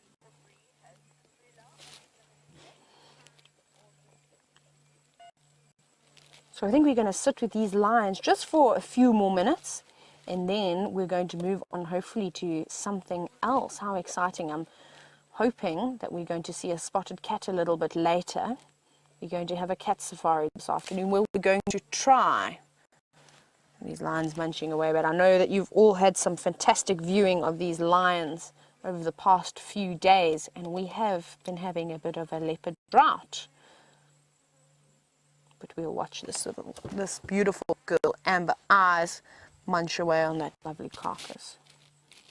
I wish that all you viewers at home could actually smell what we are smelling. It's revolting. It's not nice. Wait, Paul, look at that. Look at the strength that she's got. Hello, it's me again. So we're just watching all these little ones wrestling now. Here we go. Bite your sibling. And remember, you know what it feels like when you have a new puppy at home, and those needle sharp teeth when they bite your hand. And these little chaps play quite viciously with each other. So I can't imagine that must be too pleasant. But you can see they're all starting to wake up now. Waking up. Oh, Who have we got calling? There's some contact calling going on, possibly from one of the other females. You can see the little cubs going, okay, Mom, we're coming. She's probably said dinner is ready, meaning the milk is prepared. Oh, they're coming towards us. That's fantastic. One of the females is just coming through the bush over there. It's quite hard to see though, and that's what the little cubs are looking at. Hopefully they're going to get up and come this way. Hello, little ones. Are you coming over?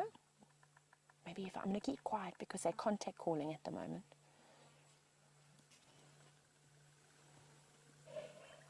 Everybody's waking up. Everyone's waking up. Sorry, I'm whispering because I want you to hear them contact calling.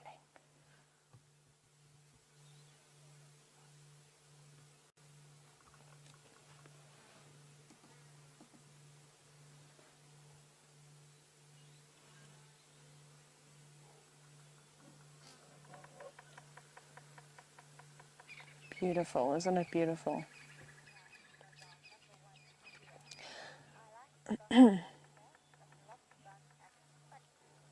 Hello, Gracie.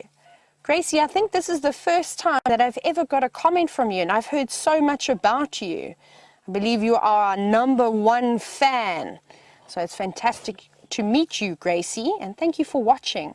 And Gracie loves the idea of the bums of Africa. So Gracie, I'm actually looking forward to seeing some of your screenshots if you're able to take some. Everyone's sort of waking up now. I think they're going to start munching on the kill. We'll sit here for a wee longer, and then we're going to head on out, and hopefully I'll be able to take you somewhere else. Look at those little fluffy cats coming through. Hello, little ones. Finally, we waited long enough. One thing that I've learned in the bush is patience is a virtue. It really is the most important thing about being on safari, is sitting and waiting, watching those flat cats. But it's always so rewarding to see them. Then they wake up. There's another Bums of Africa. There's 2 Bums of Africa, everybody. I hope you all got that. That was a brilliant one. Yeah. Hello, Amber Eyes. My goodness, you're very close. Sorry, everybody. I know we're watching the little cubs, but I'm also just got to keep an eye about what's going on around me. So I'm just looking over my shoulder. You are a stunning lion. Big, very big lioness. Every time she looks at us, she then turns away. I think she's a bit camera shy. She's going to eat. There we go. Look towards her. Look at all those flies. I get upset when I just have one fly sort of buzzing around me. Can you imagine having thousands of flies? And she's not even blinking an eye, not even swatting her tail. Incredible. We might get her come through and greet this other female lion. They are right next to my vehicle, everybody. They are right here. Hello. Just saying hello. Look how close that is. Can you believe how close that is? Going over to the little ones, I think. Let's see. Oh no, I'm going to clean my dirty legs. That snapping, that clicking is just me, everybody. Just taking a quick little snap of these little ones so I can keep you all updated with some photos. And always looking out for a Bums of Africa opportunity. Remember, if you're new and you've just tuned in, if you've just tuned in, there's my Cape Town accent coming out. We are live at the moment. These are real lions, real wild lions. They are called the Nk Pride. And we are in Duma Private Game Reserve at the moment in the Sabi Sands in South Africa. So if you'd like to chat to us, or if you've got anything to say, you're welcome to either hashtag Safari Live or questions@wildearth.tv. Adam wants to know if the predators eat the maggots intentionally on a carcass, or they just get them on the way. I've never really seen a lion, for example, a lion or a leopard specifically going for the maggots. But they are all over the rotten meat that they're feeding on. So I think every now and then they'll get the odd maggot, but I don't think it's intentional. She's just gazing off into the distance, and she's finished eating.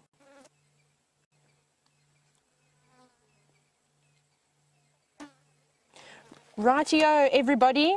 I think what we're going to do now is we're going to leave the wonderful Nkahuma pride. We've been seeing them for the last few days. I'm going to make my way out of here, and hopefully I'll have a spotted cat for you a little bit later. So keep your fingers crossed, everybody.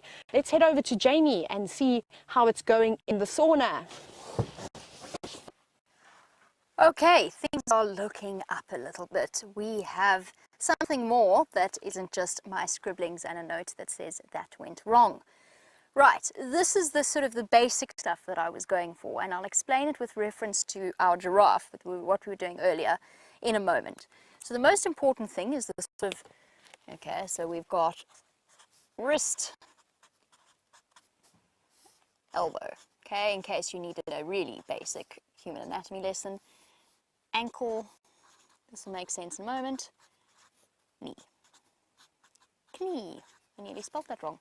A long time since I've had to write the word knee. Right, now we've got to the lion's leg, and this is what I was trying to show you. So this is the front leg of a lion.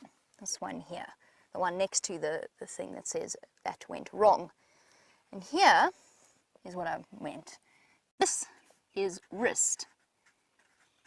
This is elbow. And somewhere up here in the shoulder is the shoulder, obviously. I'll go back to the back foot over here, which is a slightly better one in my opinion. And that is ankle over here, what we often think of if we sort of look at lions straight away as their knee, but it's not their knee because that's the way your ankle bends. It bends this way. Ankle. And then knee. Thank you. Looks like the writing of a 4-year-old girl. Kirsty just said nice handwriting. I'm aware it looks ridiculous. So essentially you're looking at the foot being, oh goodness gracious, I should have. So that's the lion's leg. Look better in my head. It definitely looked better in my head. Okay, we'll move on swiftly from that to our giraffe. So, this is the front leg of our giraffe, and this is what we were looking at. This is what we were trying to construct. This is the extended carpals, and bear in mind, of course, your carpals are all in your hand here, but there's also little carpal bones in here, in the wrist joint itself, or just close to the wrist joint. So, you've got your extended carpals here. You've got your extended carpals all the way up here, so that makes this the wrist. Now, do you kind of see what I'm trying to explain? I don't know if this is making any sense. It is to me. So it bends like a wrist that way. Then we go up, conk, elbow, humerus here, shoulder joint, and scapula. So that is a giraffe. I'm not claiming that scapula is a true representation of a giraffe scapula. It's a rough representation. The pelvis is even worse. Wait till we get to that. Back leg of a giraffe. So, all of this joined together. This becomes the ankle. This was a slight disaster here. I'm not quite sure what was happening here. It all went wrong. So imagine that's actually a complete bone, which means it bends that way, like an ankle. Knee. Knee over there. So that bends like our knee bends backwards. And hip. And this is the pelvis thrown in for good measure. Voila. The foot structures of most of the creatures that we get. Paw structure. How do we walk when we're quiet? We walk on our tippy toes. It's hard to do in boots, but you walk on your tippy toes. It just reduces the amount of your foot that's in contact with the ground, hence the paw structure. The hoof structure is all about speed. It's the propulsion, it's the extension of the legs and the propulsion. And you've got, and I think this is how it works. Correct me if you think physics is wrong. This is how I understand it. you have got so much of that animal's weight concentrated in such a small area that that force pushes the animal, and that's what one of the big adaptations for speed. And perhaps distance as well, stamina and distance. Kind of makes sense in my head.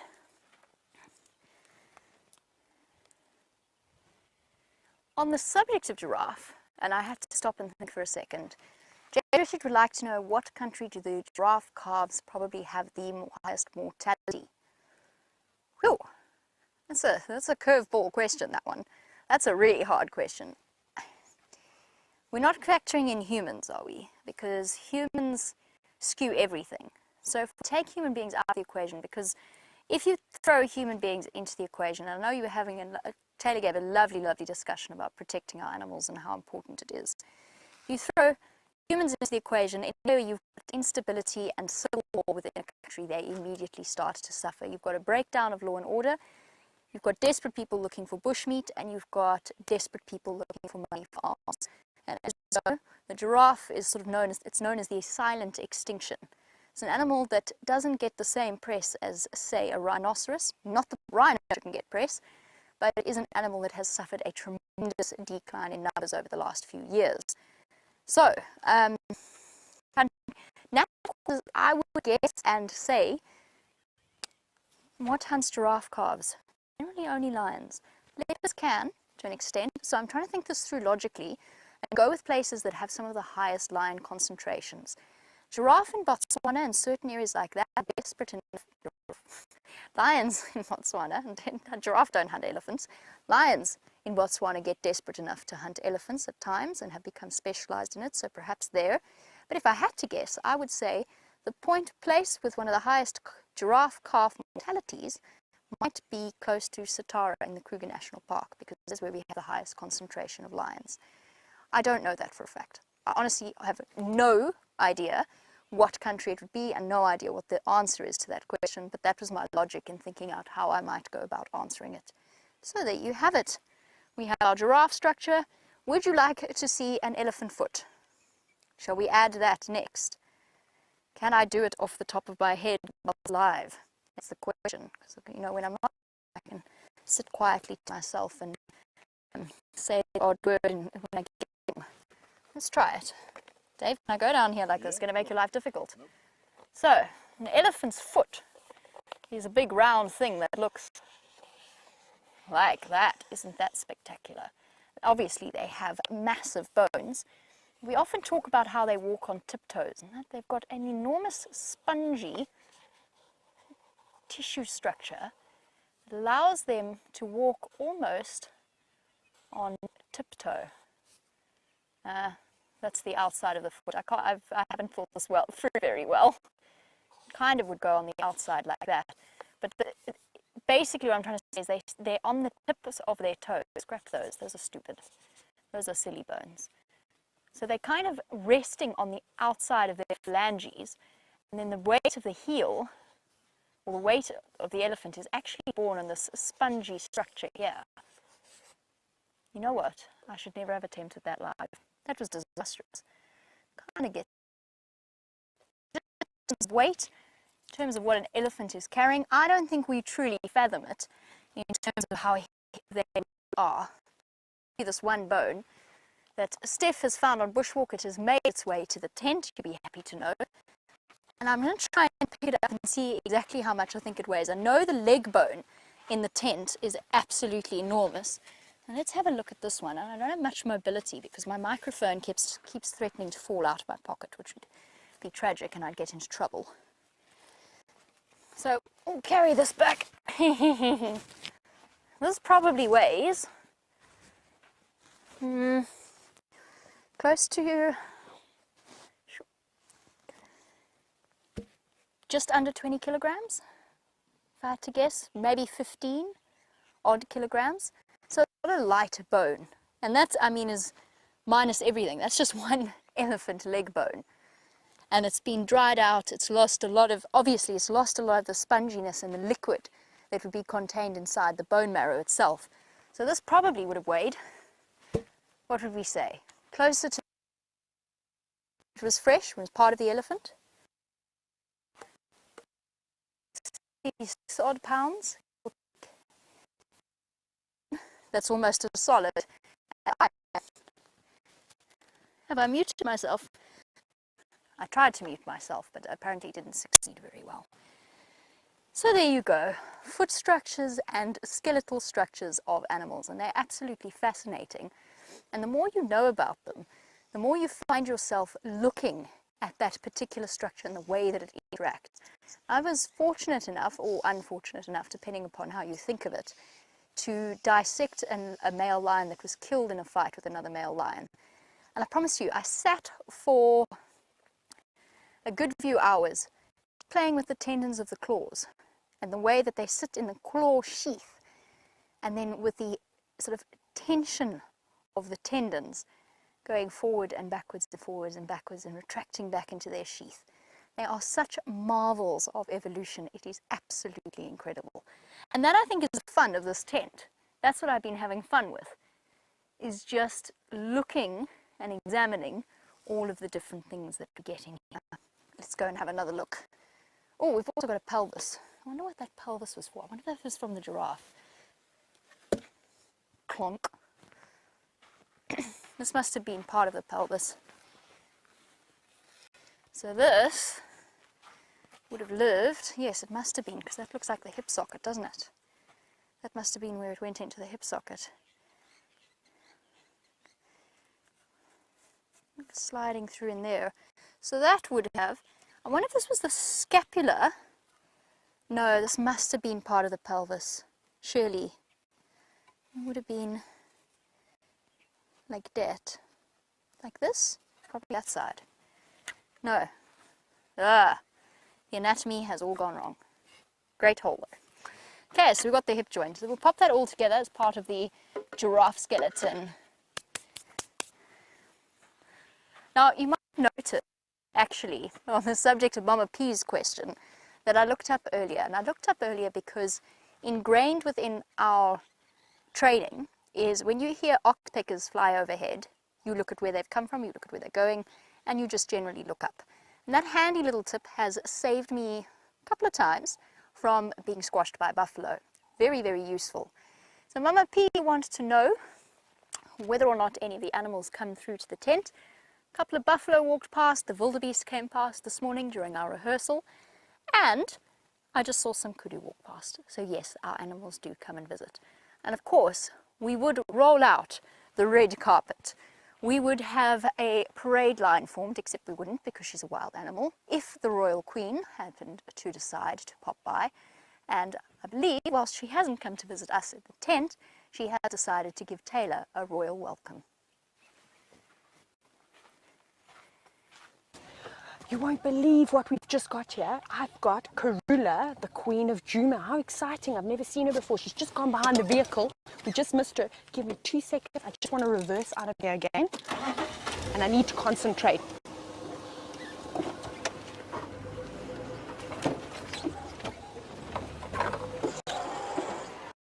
Can you... Okay.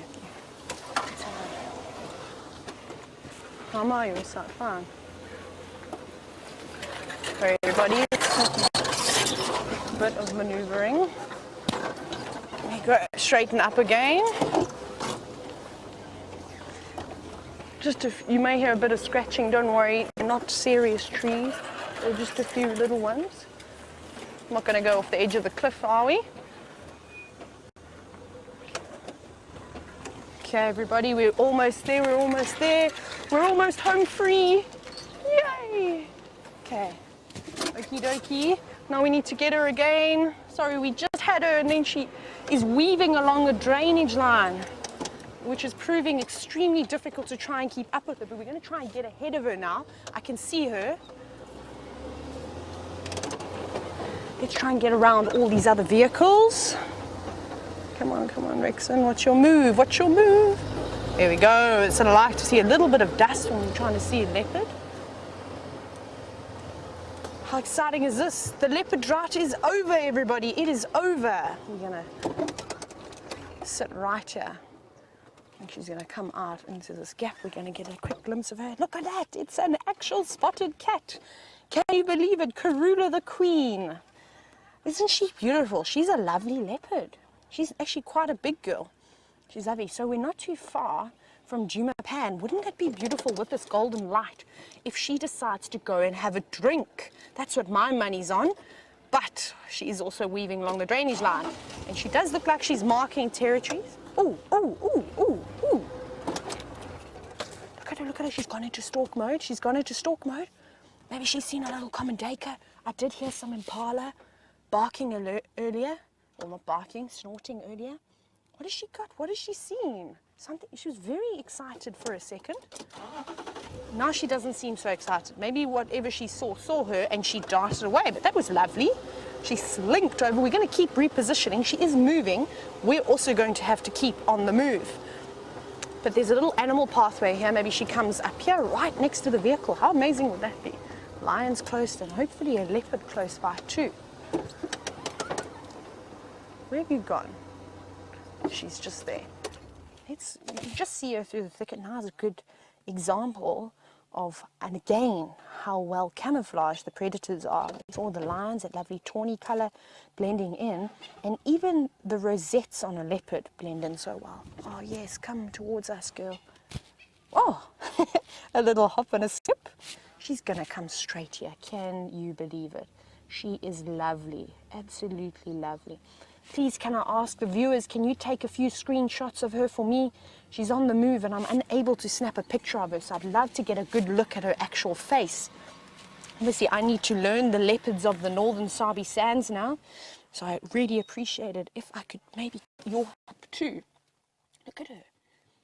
What a wonderful girl. She's very excited. We're going to very quickly sneak past. Oh, wait, I don't want to be rude. There's some other guests who are taking some photos. They've got a little gap there. She's actually marking. You can see a little rub of the cheek. They've got scent glands in their cheek. And as she sort of pointed her bum towards the top, some urine too. Isn't it lovely with that lovely golden light coming down into it? Please go and have a drink. So it's important that we always look out for each other as guides on safari, and we obviously want everybody to have a good view. I want all of you to have the best view, obviously, but I do need to be courteous to the other rangers and give them an opportunity too. I see some guests that are armed with really big cameras. Let's see what she's going to do. Oh, she's turned back again. I'm going to try to find another little gap. Actually, yeah, because I'm not sure what she's going to do. If she's going to carry on going into this thicket, and I think we're going to lose her for a little bit, which she is doing. Let's hope she comes out of this. I'm going to go forward a little bit, actually.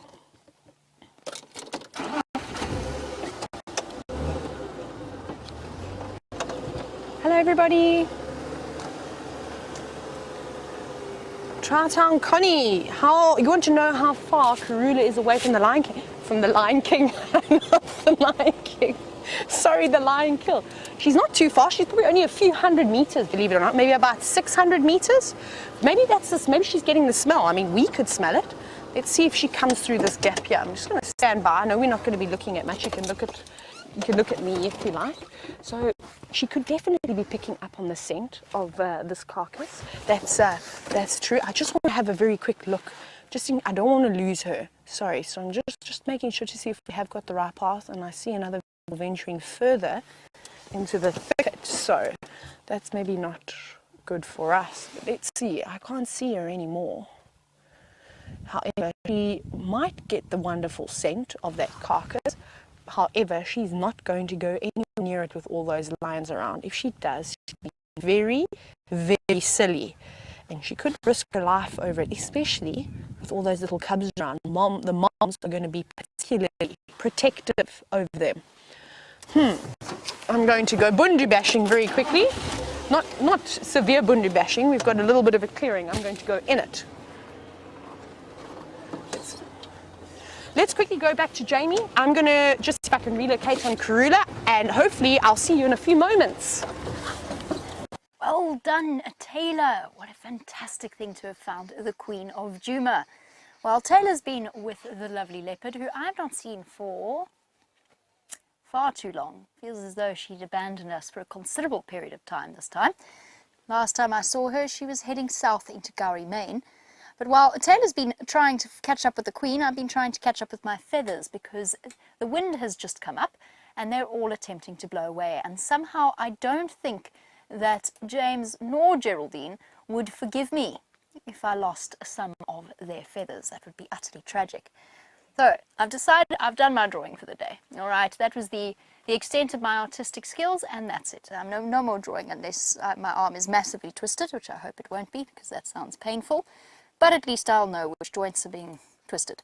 Anyway, I've decided I want to play with the microscope some more, but I did not bank upon this wind that has come in. So what I wanted to look at first was this feather that I think must have been from the nightjar, unless I'm much mistaken. I'm not sure which one this was, or just a feather. Could also be a franklin, but I think potentially a nightjar. And what immediately strikes us is, particularly with this feather, the difference between the two halves. This feather was clearly a feather that served two purposes. Now when we look at birds, they're always beautiful. No, don't go anywhere. I need to work this out. Stay. Stay, please stay. Please stay under James's makeshift piece of cardboard. Thank you. Imagine if I lost something in the tent. It would be almost as bad as breaking it. Now, whenever we look at birds, they're smooth and sleek and streamlined, and that's what they do. I mean, that's the way that they're designed. Most of that, of course, would be to reduce the drag effect when they're flying. So that would be the outside part of this particular feather, this smooth top part. But then, of course, they also have to keep warm.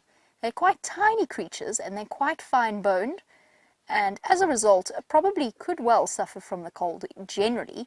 And that, of course, is where this downy part comes in. That would be the part that would keep the bird warm. And since Taylor is sort of trying to relocate the Queen of Juma, and she can, as we know, play tricky every now and again, I'm going to attempt to use the microscope successfully once more. Okay, and what I want to do this time is I want to see if I can master a sideways movement. So there we go, that's the downy part of the feather there. And it's really quite beautiful, but you can see how fluffy the filaments of those particular feathers are. It's clearly something that's designed to keep it warm. You can also see how windy it is. Then if we, wow, let's see if I get this right. Slide it over. See the transition. You can see how clear that transition is, as it really is, from, whoops, went the wrong way, I have not yet, there, that's what I wanted, from the feather parts that are very, very closely bonded together. You can see how they're stuck together and sleek, and compared to the downy parts that are flapping up above it. You can really see the difference in design on just one feather. That's just one feather. And factor in all of the beautiful different colors of that particular feather, and you've got a really amazing insight into the way that different feathers are designed. And of course, this is just one such example. This is one of the sort of middle of the bird feathers. Let's go right to the end. You can see where they hook together to help keep the feather streamlined. You can actually really see how they are hooked together. And those of you who played with birds' feathers as kids, despite mom saying, no, don't do that, they're full of mites and parasites and other things, but if you were anything like me as a child, you would have played with bird feathers regardless. You would have tried separating the little parts of the feather, pulling them apart bit by bit, just to see how they stuck together. And they're held in by tiny, almost microscopic, and that's why I've got the microscope, of course, little hooks. And if you look really closely, you can actually see the hooks of the parts of the feather that are holding each and every little blade together. It's so incredibly designed. Isn't that magical? Such a marvelous thing in just one feather. And since we're here, let's go the other way. Hold on to your seats, everybody. Whoopsie, it's all gone wrong. Now you see my finger. Oh dear. All right, everybody have patience. There we go. Now we've got the other side of the spectrum, where it inserts into the bird's skin, into the equivalent of a hair follicle. Ah, it's got stuck. The focus thing is, there we go. Takes a very fine hand. with its ridges along it that help to... That's interesting. Dave, lean that way again. Seems to improve the exposure level. I don't quite know how, or maybe it's my hand. My hand, yes, there. Does that help? I'm still learning, folks. I'm still learning. There you go, the little ridges on the end of the feathers. And well done to Taylor. She has managed to find a Queen Karula. Let's go back and have a look.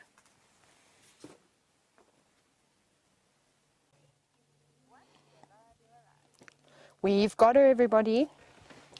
She was moving through some very, very thick vegetation, so we couldn't follow her. But look how her tail's twitching at the moment. That's like her brain thinking, essentially. I'm hoping that we've positioned us in a good spot, and she's going to come straight over this little wall. Let's see, hide and seek, where are you going to go? You're coming out here, have you gone left, have you gone right? No, I think we need to go further forward, actually. I think she's going straight through here.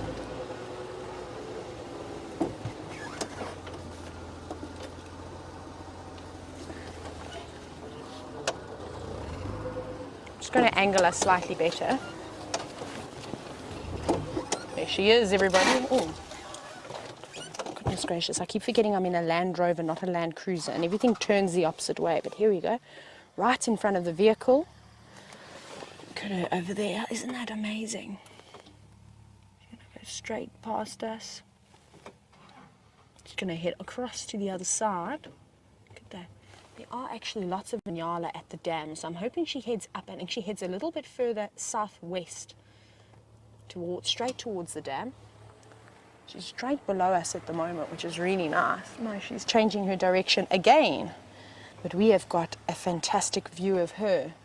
Look at that brain thinking there, that tail swishing from side to side. She's obviously hungry. She's not thin, she's in really good condition, but she could also eat. Right, we're going to quickly loop around, because I think we're going to get her going to drink water, and I obviously want you all to see that. Let's quickly go around, everybody. Bear with us for just a few moments as I zoom on along. Brian, hold on. Everybody, safety belts on. Just joking, we don't have safety belts. We don't really drive that fast. As fast as what it looks or it feels like if you've ever been on a safari before. It's actually not so bad. It's just the roads are a bit bumpy and there's a few corrugations. But let's get nicely on the other side. Wait, you're actually going to see us on the dam cam, which is going to be quite exciting. So keep a lookout for that as well. Brian's holding onto the camera for dear life. Never mind. Sorry, the dam cam is not working. She's crouched a little bit. I think she's spotted the Inyala that are in the distance, and I don't think the Inyala have spotted her because they haven't given an alarm call yet. So she's going to drink, I'm pretty certain. Just want to position us. Oi, bumpy. A little bit better. Bear with us, everybody. When the animals move, you've got to keep up and move with them too. And you can see they can cover ground a lot quicker than what we can, we have to sort of stick to the roads and the open areas where she can go wherever she likes. There's Ronald the Rover's garage that we passed earlier. Isn't this going to be lovely? I'm going to stop just like that so our shadow doesn't get into the picture. I am also going to take a few... Oh, there's my camera. I misplaced it. Look at that. Oh, hang on. I need to go forward again.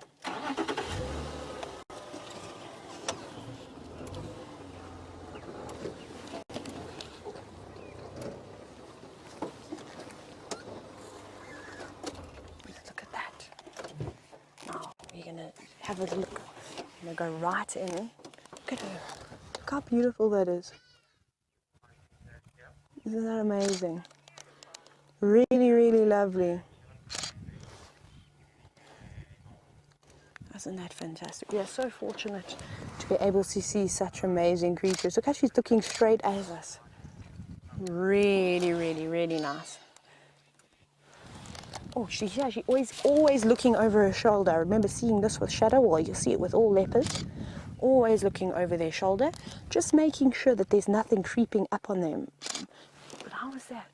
Look at her. lapping up that lovely water. She's a thirsty girl. She's obviously, maybe she was resting for most of the day, and now she has woken up to have a quick drink, and hopefully she's going to go on the prowl and look for something to eat. She's been looking quite keen. For those of you who are also just joining us, this is Karula, Queen of Djuma, and we are live at the moment. So if you'd like to send in any questions or comments or any appreciation of this beautiful leopard that we've got, you can either hashtag Safari Live on Twitter, or you're welcome to send questions to questions@wildearth.tv. Kiara wants to know how far can she smell? Their sense of smell is fairly good. I'm not exactly sure on how many hundreds of meters or kilometers, but I presume it's probably up to maybe just shy of a kilometer, especially if she's downwind. She'll probably pick up a scent. But it's a combination of things that they're using. They're not just relying on their sense of smell, they're also relying on their super sensitive ears as well as their fantastic eyesight. So it's a number of things. You know, maybe it's a very windy day and the wind is against her, then she can't smell anything and then she won't be able to hear very well. Then she's going to have to rely on her eyesight. So Kiara, I'm not 100% sure on exact figures as to how far a leopard could smell. I think it'd be quite difficult to test something like that out. I don't know if you get any leopards cooperating, and I also don't know anybody who can speak leopard. Look at that, golden hour. This couldn't be any more perfect. I'm really hoping that she goes for those Inyala, which are just towards the lodge, and you can hear Hadida calling in the background as well. Also saying leopard, telling all the other animals that there's leopards here.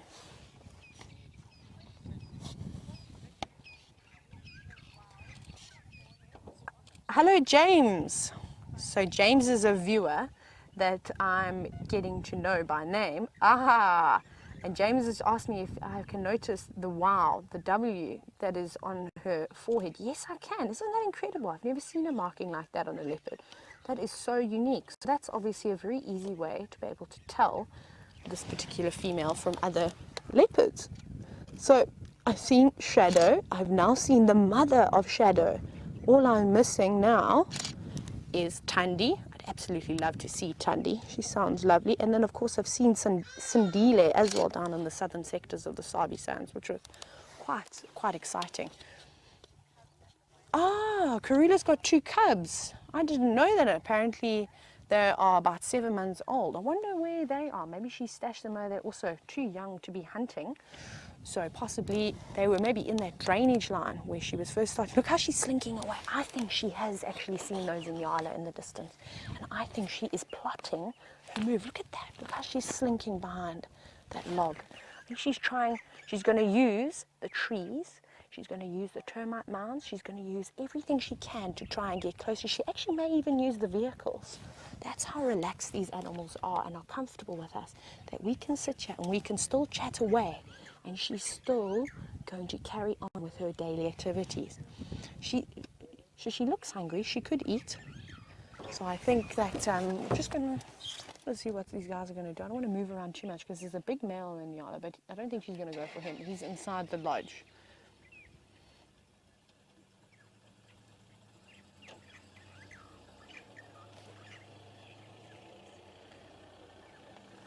We're just waiting for... We're just having a good chuckle at the other guests doing naughty things. Sorry, everybody. We're waiting for Karula to pop out now. You can hear the hardy dust going crazy and flying away. Now, unfortunately, there we go. You can see them there. South Africa, we call these Santon fish eagles, and anybody from South Africa will understand the joke. But we were still waiting for Karula to make her appearance. I'm going to reposition very quickly. I'm just going to roll. I can roll. Roll. Land Rovers don't roll as good as cruisers.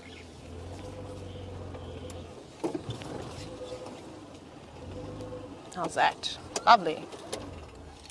Look at her. Look at that beautiful pose that against you. What does she see now? She's very busy. Catch one of those hardy dance for us. They're not my favorite bird.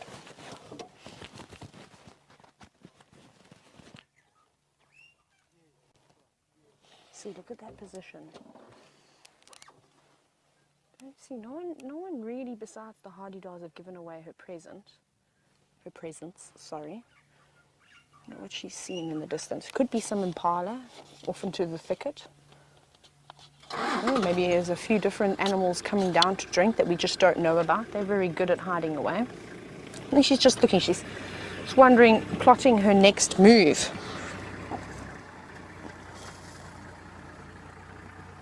What are you going to do, lovely lady? No, you're going to go back down into the drainage. That's quite nice. I'm wondering if we should go all the way around, seeing as that's where she's going. Yes, I think that's exactly what we're going to do. We need to do quite a bit of a long reposition. I'm going to head on around, and so you don't have to watch me bumble about. Let's go to Jamie in the tent. And Dave and myself are just appreciating the incredible view that we have from our office. Isn't this truly spectacular? The setting sun to the west of us, Queen Karula just a little bit to the east of us. She might yet pay a visit. We've been incredibly short-sighted because we didn't get a red carpet. Dave? Jerry, if you're in final control, you'd best get a red carpet for when Karula next shows up. Right, well, since we started off looking at the buffalo skull, and I have to say the tent site is becoming somewhat littered with all of the various skeletons that we've found throughout the bushveld, might be a nice time to talk about something that I think we sometimes forget about. We often talk about it, and then we kind of don't go into it for, or I know I don't personally go into it for an extended period of time. And that is what these funny little protrusions are on a buffalo horn. Now look at that. All of these things here, and I don't want to touch them. I don't want to in any way disturb the creature living within them. So a buffalo horn is like any of the antelope horns as well. It is made up of solid bone, and I'm just going to turn this over so that we can talk about it. Let's do that. So, let's sit down because I'm not comfortable. The buffalo horn, this is the solid bony part, this is the boss, and like all of the horns of our various creatures, it is covered by a keratin sheath. Now the last part of a skeleton that remains, or a last part of a carcass that remains to be disposed of is of course the skeleton. Now hyenas are capable of crunching certain bones, but even they hesitate at tackling something as solid as this buffalo skull. And what we actually get here, in the keratin sheath that lines the horn of the buffalo, are things called horn moth larvae. So the moths come along, this is a difficult word to say in a South African accent, the moths come along, they lay their eggs beneath the keratin sheath, and the larvae start to consume the keratin. They are actually capable of utilizing the keratin, and they create these little holes within it, and then they create these little almost tunnel-like protrusions. Here's a nice one. Tunnel-like protrusions that extend up from the keratin sheath, the combination of their excrement and their saliva and the byproducts of the keratin that they've broken down, until they are ready to pupate and form the moths and go and spread their out there. So what a cool little insect that is, and it ends up creating this almost, I'm going to tip it over now, Dave. Oh goodness, I'm disturbing some of them a little bit. This almost, I think it looks like coral. I think it looks like a sort of something that you might see in the sea on the bottom of a horn. How cool is that? And these skulls eventually, one thing that we've learned from the tent, and I don't think I fully realized, was just how important these bones are as a sort of a home for all the different insects. And this, I'm sure this one's got, it will be no different. Perhaps I should get it under the microscope. I can see some spider webs in there. We've seen how many mites there are. That is absolutely awesome. Let's go over to Tayla. Karula seems to be on the move.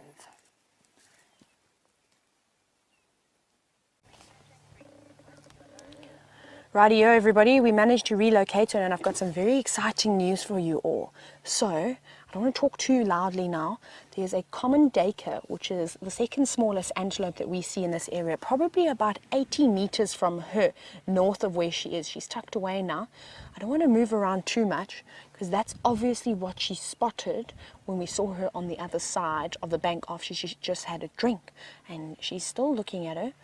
So that is very, very exciting. Now, obviously, we are here. We have intervened with the animals, but on a minimal scale. They are now used to us. They carry on with their normal daily activity. So, I don't want to ruin the chances of this hunt for this leopard. So we're going to see what she's going to do. The duiker does not know that she's here, which is fantastic. However, the duiker is moving slightly north. Karula's got the wind in her favor, which is good. The wind is downwind. That will also muffle the sound. Remember how I was talking earlier about how leopards don't just rely on their sense of smell, they also rely on their eyesight and their hearing. Now that common duiker, this wind is going to block the sound of that leopard moving as well as her scent. Mbunzi in there. Yeah, not far. Maybe about 50 meters now. Sorry everybody, just letting other rangers know what's going on, where that little duiker is. But she's very camouflaged and she doesn't want to go too quickly. She wants to keep this going for as long as she can, so she gets to be able to get as close as she can. My goodness, you can barely see her in there. You just see a few spots. Fantastic. So I've only ever seen 2 leopard hunts from start to finish. So seeing a kill is actually not very common.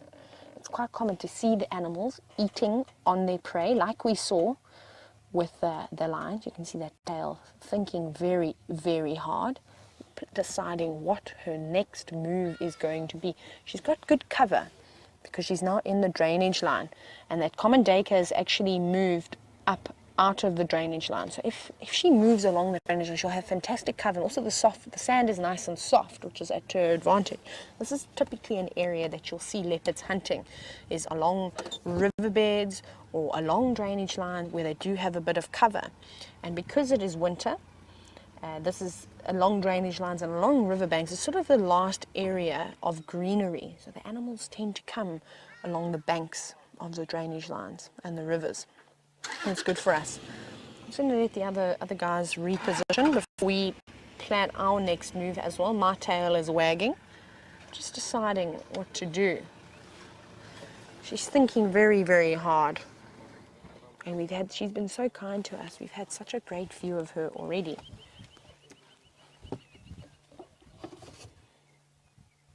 Now, wouldn't it be fantastic if she does manage to catch this common duiker? She'll eat away. She'll probably eat a little bit, maybe hoist it. I'm not sure. Not all leopards like to hoist. And then she'll go back and she'll hopefully fetch her 2 cubs as well and bring them back to the kill. But let's see what she does. Unfortunately, the cats are not the most successful hunters. When you have to rely on stealth, unfortunately, you're not as successful as, say, the wild dogs or hyenas that will use stamina and just run their prey until exhaustion. She hasn't really moved. The only thing that's really twitching is her tail occasionally. So now we're playing Spot the Leopard.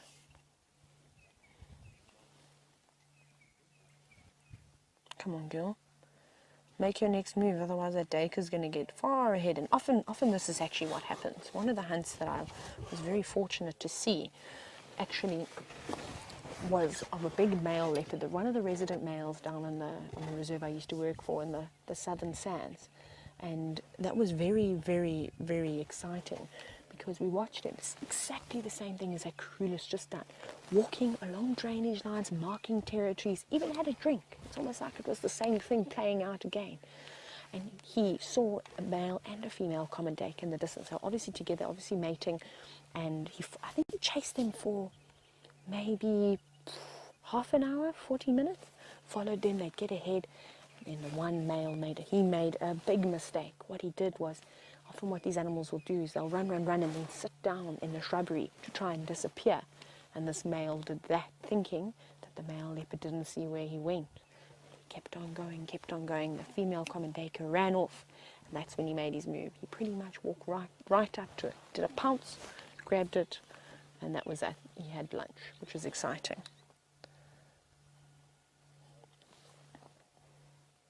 She's still just sitting there. I don't know if she can even see the stake anymore. I surely can't see the stake. It's gone into some real thick stuff now. There, she's making a move again. Slowly creeping. She's now gone from the sitting position to she's standing upright again. Well, not upright. Zoom. Go a little bit further to the left. Sorry, just pan. She's in there. She's so well camouflaged, you can't really see her. Maybe even, there we go, you can just see her spots. I mean, that's hardly anything. There we go. There we go. Now, thank you, beautiful girl, for coming out. Maybe she's going to change her route. Maybe she's even like right on the scent, the path that common dacre actually walked. I just saw her put her nose down to the ground and take a little sniff. Maybe she was even trying to put a little bit of distance between her. There we go. Pause. She's probably seen it again. Look at that. You are all so lucky to be able to watch a leopard potentially hunt an animal. Wow, look at that. She's very keen. Very, very keen. She's in. There we go. You can hear the squirrels alarm calling now. They're not happy. I hope that this doesn't give her presence away. She's going down into the drainage line again. Like I said, it's easier for her to move. She's got good coverage.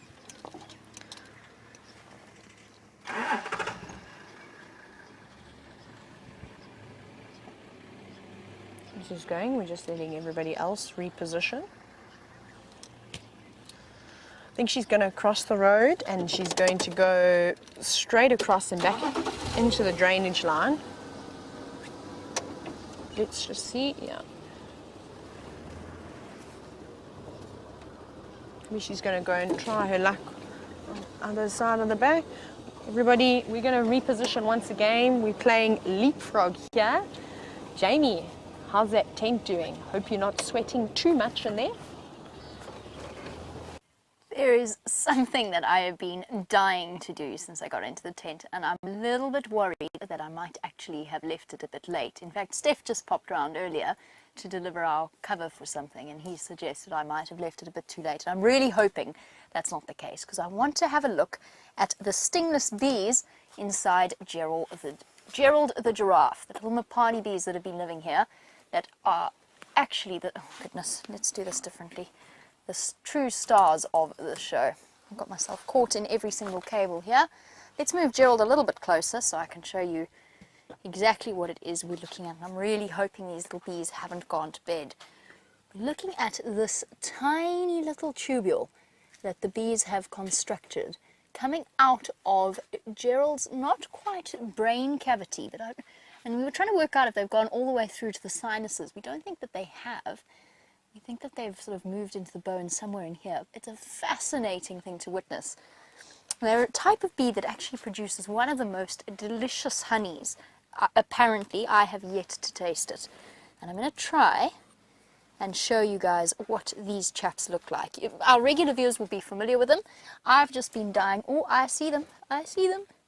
I've been dying to see them.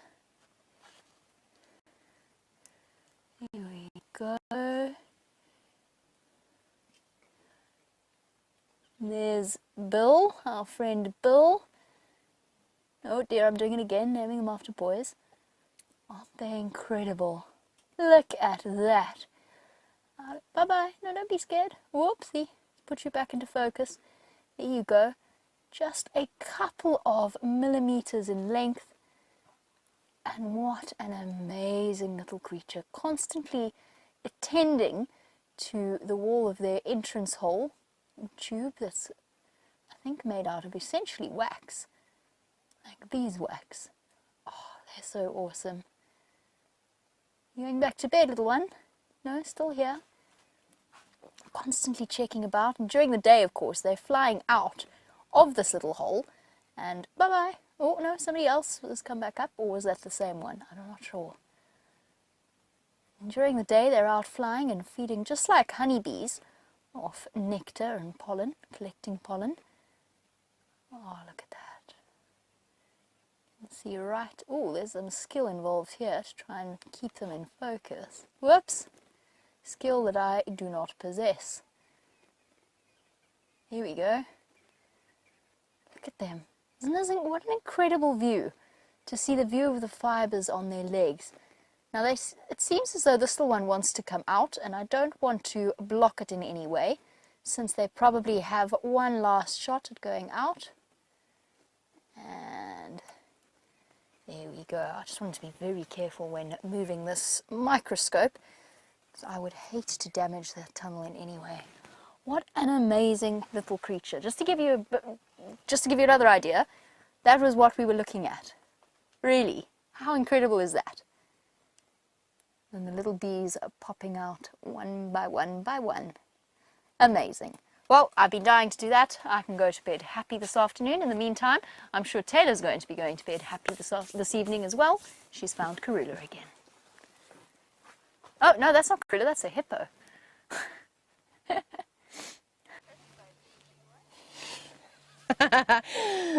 Jamie, that's very funny. Yes, no, Jamie, we haven't got Karula again. We've now got a hippo. It's a big male hippo. I think it's Henry the hippo that we've been seeing over the past few days. We're still following up on Karula. She's moving through some very thick stuff. So while the other rangers relocate, I'm very quickly just going to have a quick look at Henry. Hello, Henry. We have found your sleeping spot. Remember James was saying, he's wondering where Henry has been hiding out over the past few days. And this drainage line is perfect for Henry to have a little snooze. It's nice and sheltered from the sun, from the wind. Apparently this is also known as, his alias is Peter the hippo. So Henry/Peter. He sounds very, very British, this hippo. But now he's just resting. He's using his head as a stand, I presume. His head probably weighs quite a bit too, so it's nice every now and then. Look at his eyes. Just like, oh, woe is me. When will this drought be over? I'm so hungry. And I'm sure, without a doubt, that after he decides to finish resting his head, he's going to mosey on over to the waterhole and have a drink, because it's been a hot day. So I'm sure that he is thirsty. Look at his tail. Look at all that hair on their tail. That's the hairiest point of a hippo, is their tail. Look at that. Look at all the wrinkles. You can still hear that squirrel shouting, even though that leopard has moved well out of this area. The squirrel's not happy. Quite a big hippo. Quite deceiving though. When you're in a vehicle, the animals don't look really big until you stand next to them on foot. Not that you could stand next to them on foot. They are obviously not wild, not tame, so you could not do that. But they are very, very large creatures. And you're being very kind, just posing nicely for the camera. Goodness, we have been so spoilt. And if you're just tuning us, what is wrong? I keep saying tuning, and it's very Eastern Cape or Cape Tonian, something along that a coastal person would say, which I am, but I haven't been down to the coast for a few years. But if you're just tuning into us, we are actually live at the moment on a safari. We've got Henry/Peter the hippo, who is in a drainage line covered with guarri and tamboti leaves. And we were also just with Karula. We're just waiting for the rangers to find her again. She was moving through some thick stuff. So Henry over here is kindly posing. But I think what we're going to do is, I'd like to try and get another view of Karula. So we're going to quickly go on ahead and just see if we can get her.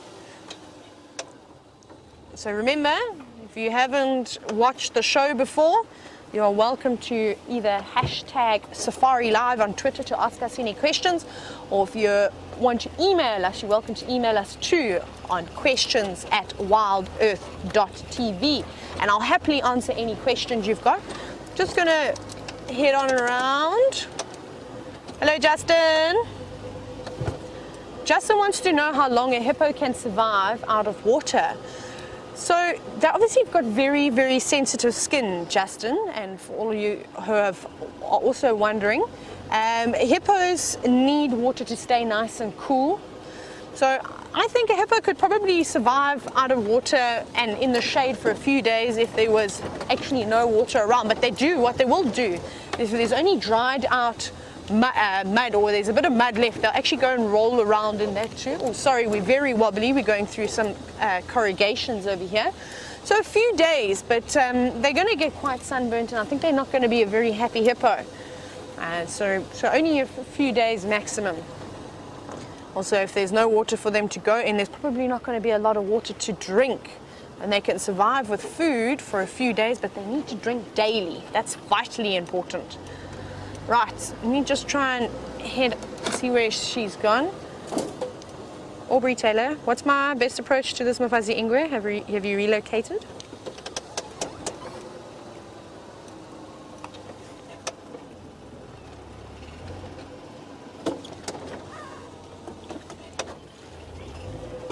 Okay, sorry, I'm just missing my road over here. Copy, thanks Andrew. Apologies, I've got your visual.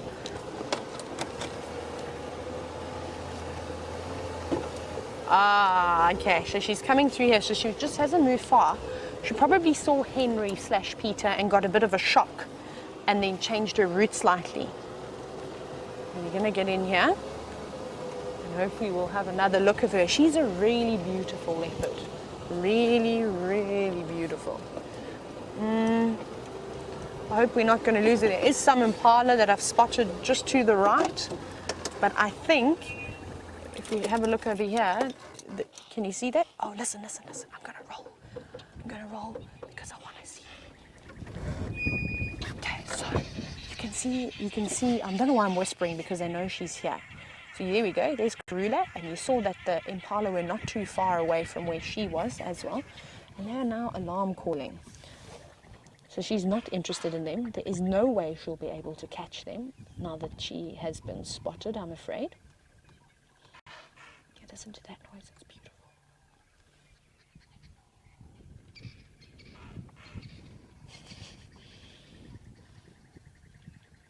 I don't know why, but when the impala alarm call, it always reminds me of when you have microwave popcorn and how you have one kernel popping and then you have 2 or 3 popping at the same time and then it goes quiet and then you have another one. That's what comes to mind when I hear impala alarm calling. It's quite strange. But that's the only thing that's similar to me. Impala are now walking away, not even running away. They're going, Karula, I know you're here, or we know you're here. Don't even bother trying to come for us because you are not going to catch us and we are just going to go somewhere else. Now they've turned their backs on them. I'm sure there's one that's looking back. You can just see them through the sticks. Look at that. Look at their ears when they snort. How they all perk up at the same time. Now this would be great for her actually if it was lambing season. I think she could cause a little bit of a frenzy. She could try and get in. She could maybe do a little sprint from there. And then hopefully a young lamb would sort of fall over its little legs or not be able to keep up with mom. And then she'd have a great opportunity. But unfortunately, there's no little lambs just yet. Just the juveniles from last year. And they're quite big and they are well adapted on their legs. And they can jump and leap almost like the adults. But look at her. They are such patient creatures. Imagine we were living like the old days where we still had to catch our food. I think I probably would have been a gatherer. I don't know how good at hunting I would have been. That takes some serious skill when you're not armed with a rifle or weapon of any sort. Well, you have to make a homemade weapon like a spear or a bow and arrow, not a bow and arrow. Very tongue-tied today. I'm just going to very quickly take a sip of water because my mouth is very dry. Did anybody get any good bum shots of Karula? It's nothing quite like a leopard bum shot. That's better. And she's feeling slightly disappointed with herself. I blame the squirrel though. I think the squirrel gave away her presents. That squirrel would not keep quiet. It kept chit-chatting away.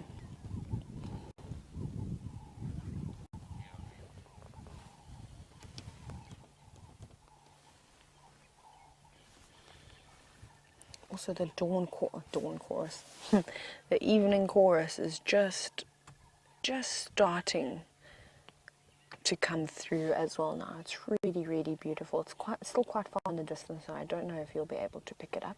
Maybe I have to crank that volume really, really loud.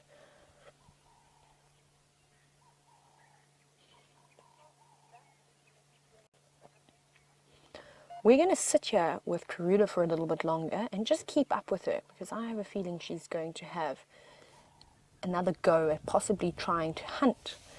So while we wait until some action develops, just before the sun goes down completely and Jamie doesn't get lost in the dark, let's see what she's got going on in that wonderful tent. Well, I have to say the most attractive part of this entire tent experience is the microscope, because I got banned from driving Ronald the Rover. Excuse me, I don't know where my voice has gone today. I don't think I got banned. I didn't really get banned so much as Ronald the Rover didn't go out on a mission this afternoon. To say that I'm deeply disappointed is the understatement of the century. So I'm going to play with the microscope while I can, because I don't know when next I'm going to have a chance like this. And I'm going to attempt to look at the roots of a tooth. So what I'm looking at here is this tooth in this chip of skull, a herbivore's molars. I don't know which ones they are. I don't know if James has guessed at what he thinks it is. Some kind of, could be, I don't know, impala maybe? Something like that. It's an antelope of some kind. And I want to have a look at the network of blood vessels and holes and roots in this particular socket of the teeth. To do that, I think I need to turn the light on, and now I need to figure this out. Bear with me.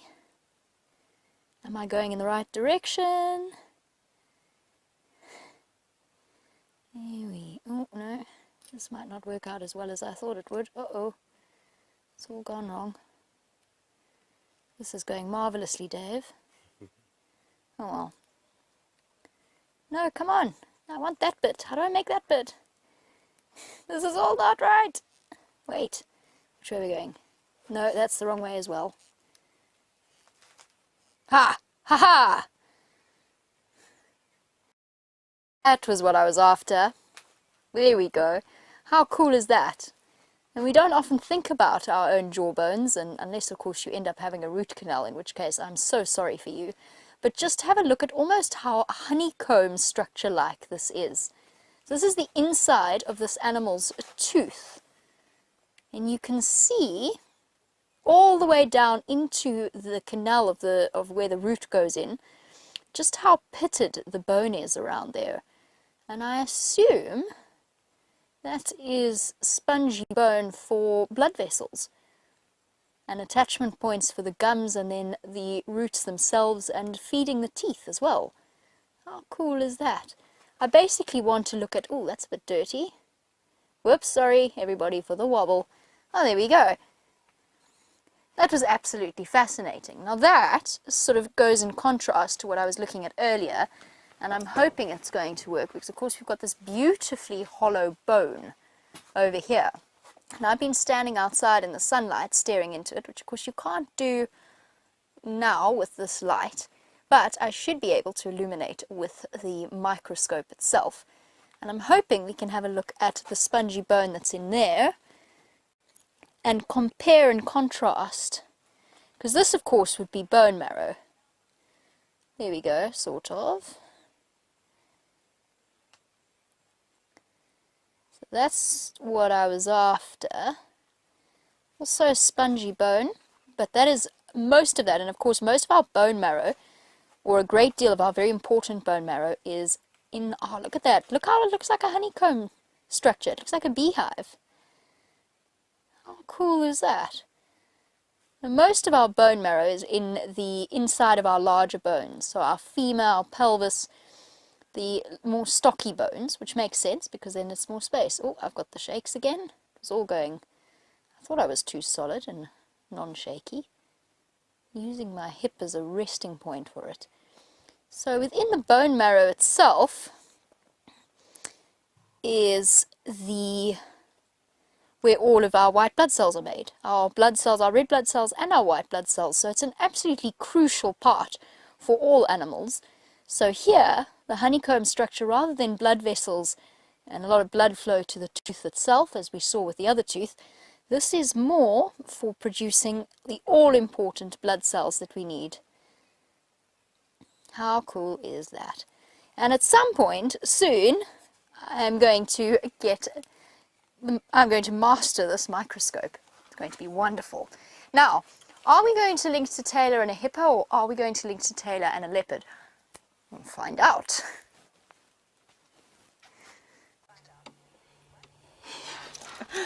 She's just walked behind us, everybody. We're back on Karula again.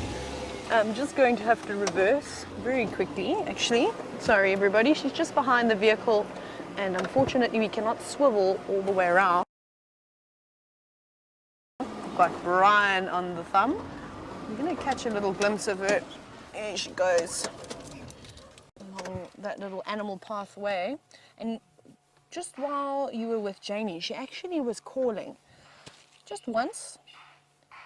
So possibly she's just declaring her territory, letting everybody know I'm occupying this space, keep away. Or maybe she's even going back to her cubs, I'm not sure. Okay, we're gonna just go up a little bit further forward. Sorry, Rusty. Up we go.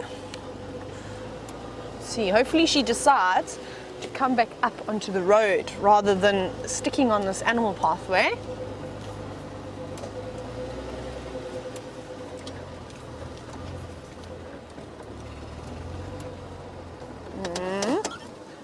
We're gonna have to go around. She's still going along the animal pathway. I don't know where this road links up to, but let's go around. That's the problem. I'm still gonna learn the terrain, learn the roads. But maybe there's another gap that we can find, or even just look down below. It's quite nice. We don't always have to be close to the animals. We're lucky. Like I was saying, we've actually got a better zoom than everybody.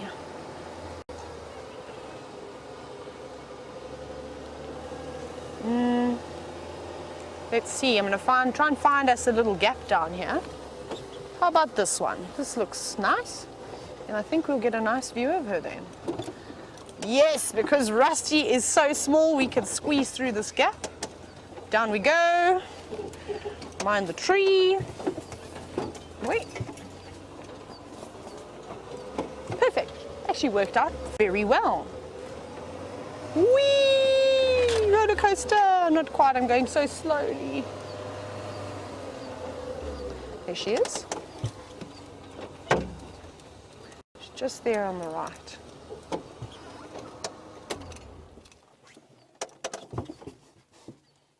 Isn't this beautiful?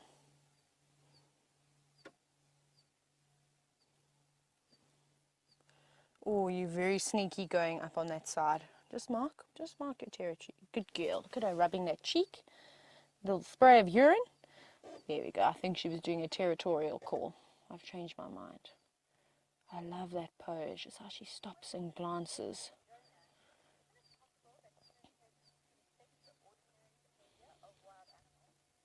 Just Jonah, I was chatting about this earlier, so just Jonah wants to know, doesn't the presence of vehicles and humans affect their behavior? Yes and no. However, because we've been interacting with these animals for such a long time, and cats are the easiest animals to habituate, they don't mind us at all. We've also got to be respectful and keep. We have to be so well trained in animal behavior in order to read their sign. She's perfectly relaxed with us. She's carrying on hunting. Fortunately, the odds were against her, which is normally the case where they unfortunately aren't as successful because of in our case, we had a squirrel alarm calling and telling the impala and the Komondeke that she was there, and then the impala saw her, then they alarm called and told everybody else. So most of the time, we don't have an impact. And in the situation where an animal shows us that we're unhappy with them, often we'll leave them alone.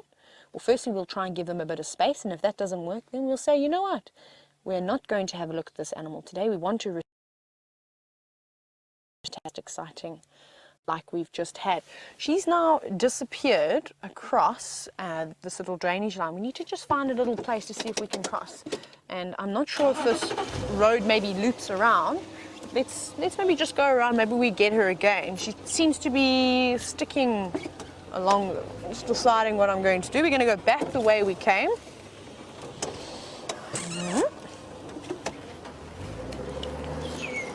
It's taking a lot of getting used to try and drive without mirrors.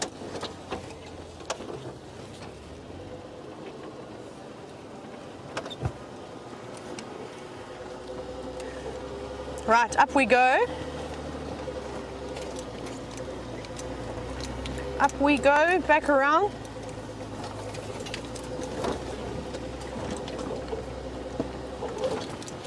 Elizabeth, you would like to know what is the maximum distance that a female leopard will wander away without from her cubs? Quite far.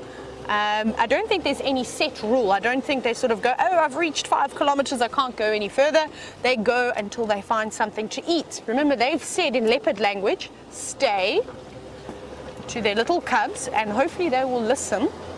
And mom will then go off and try and catch something. And then she'll come back when she has caught something. Obviously, if she won't go for too long, depending on how young the cubs are. But at 7 months, they're all right. They're not relying on mom like brand new cubs. They're not having to drink every hour. Did you see her there, Brian? Okay, I'm gonna just carry on through here. It's a very wide, I don't know if it was an old farm road at some point or what I'm really on. Or it was just a really big game trail. It was quite nice. Hopefully we'll be able to get another long range view of her. But I can't see her just yet. It's quite difficult trying to navigate around here.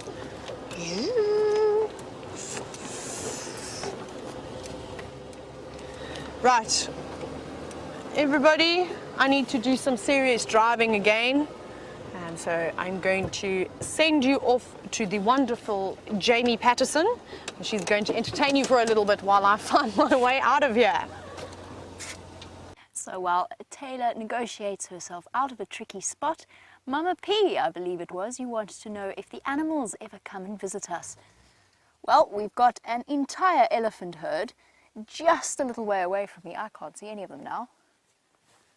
Where did you go? Ah, there. Couldn't see it from my perspective all of a sudden. So well done to Dave, who's managed to get them on camera. They are probably about 50, 60 odd meters away from where we are now. And the nice thing about animals in general when they're around areas like this is, whilst you should never take this for granted, and please don't ever approach a wild animal in a camp or near a camp, never ever take that for granted, but animals know where people are meant to be. They obviously hear the human noise, they smell the human smells around these places regularly.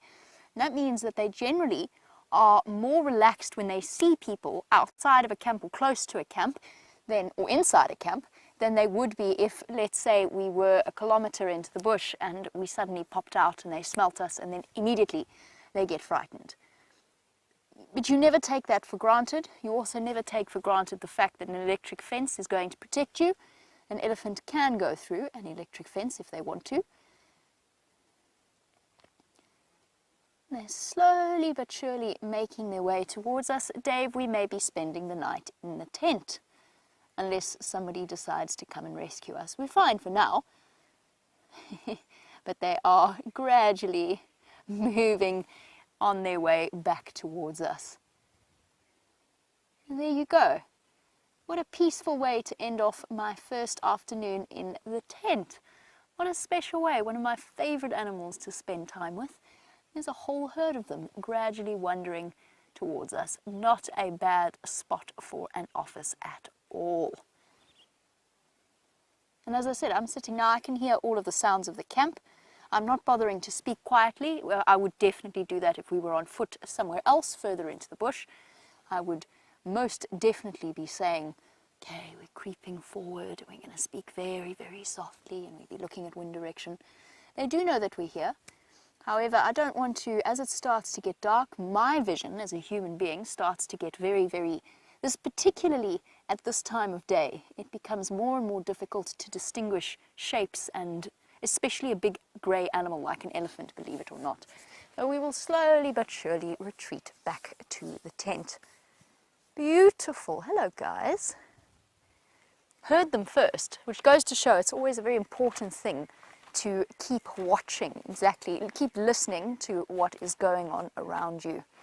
Absolutely magical. I don't think they're going to come this way, actually. I think they've just come from Galago Pan, not far away at all from where Tayla was with Karula. And they're just going to gradually move past us onto a clearer and more open patch. Awesome!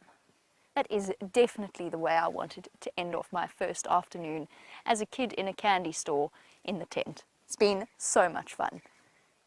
Right, Dave, shall we start thinking about retreating? Let's. Yes, I suppose we better. Since we need to tidy up the tent and escape the elephants, it is time for me to say farewell to you all. I've loved spending the afternoon in the tent with everybody, and I hope that you've enjoyed it as well. Thank you for your questions and comments, and we will catch up with you on the sunrise tomorrow. All went downhill. Sunrise safari tomorrow morning. Bye-bye, everybody. Have a wonderful day. We managed to relocate on Queen Karula once again. She's definitely been giving us the slip this afternoon, but like I said, and I have been saying, the leopard drought is over. It's been, I think it was a few days with no spots. You can just see her perched up on the side of the bank there, just scanning in the distance. There were some Natal spurfowls who were not too happy earlier. They were racing away. You can just see her there. It's starting to get a little bit dark now, and I think hopefully she will get lucky this evening. There's lots of cloud cover, as you saw in the beginning of the show, which is fantastic for her. Hopefully some more clouds come over, because the moon is almost full, and obviously then she won't have the upper hand and have the good ice, or have the upper hand with her having the best eyesight out of the animals that she's hunting. But I'm glad we got to have a glimpse of her just before we have to say goodbye to all of you.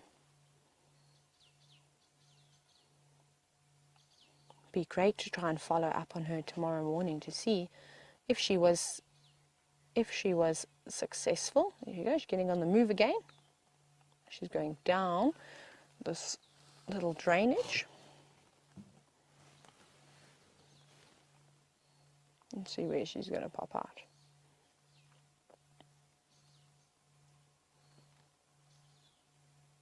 There she is. Lovely lady. Thank you.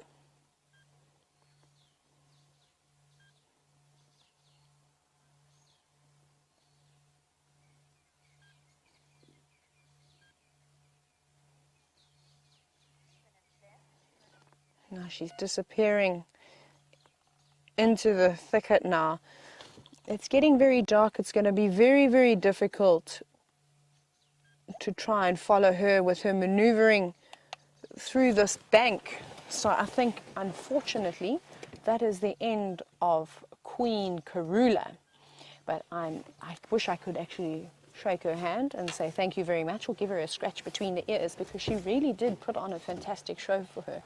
And it's quite exciting for me, because it's the first time that I'm seeing all of these leopards, all of these lions. So I'm slowly ticking them off my list. Now we've got Thandi that I need to see. I need to see Karula's wonderful cubs. Maybe I'll get to see them tomorrow morning. Hopefully she makes a kill this evening, and then she goes and she fetches them and she brings them back to us.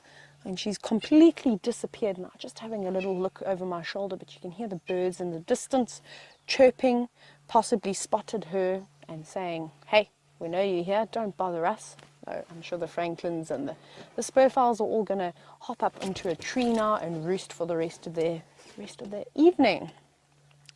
Everybody, what we're going to do now is I'm slowly just going to try and reverse out of here, which is going to prove quite interesting. Maybe I should just now. I just want to say Thank you so much to all of you for watching us, and for all the new viewers today. Please keep on watching. It's such a fantastic show. There's such an amazing story that you get to follow all these different characters. Queen Karula and then Kahuma Pride just being some of them. You met Henry, who's one of the favorites. We passed Ronald the Rover's garage, and I just want to say an absolutely big thank you once again from myself and from Brian and Shark Thumb today, and we hope to see you tomorrow morning on the Sunrise Safari. I hope you have a wonderful evening. See you tomorrow.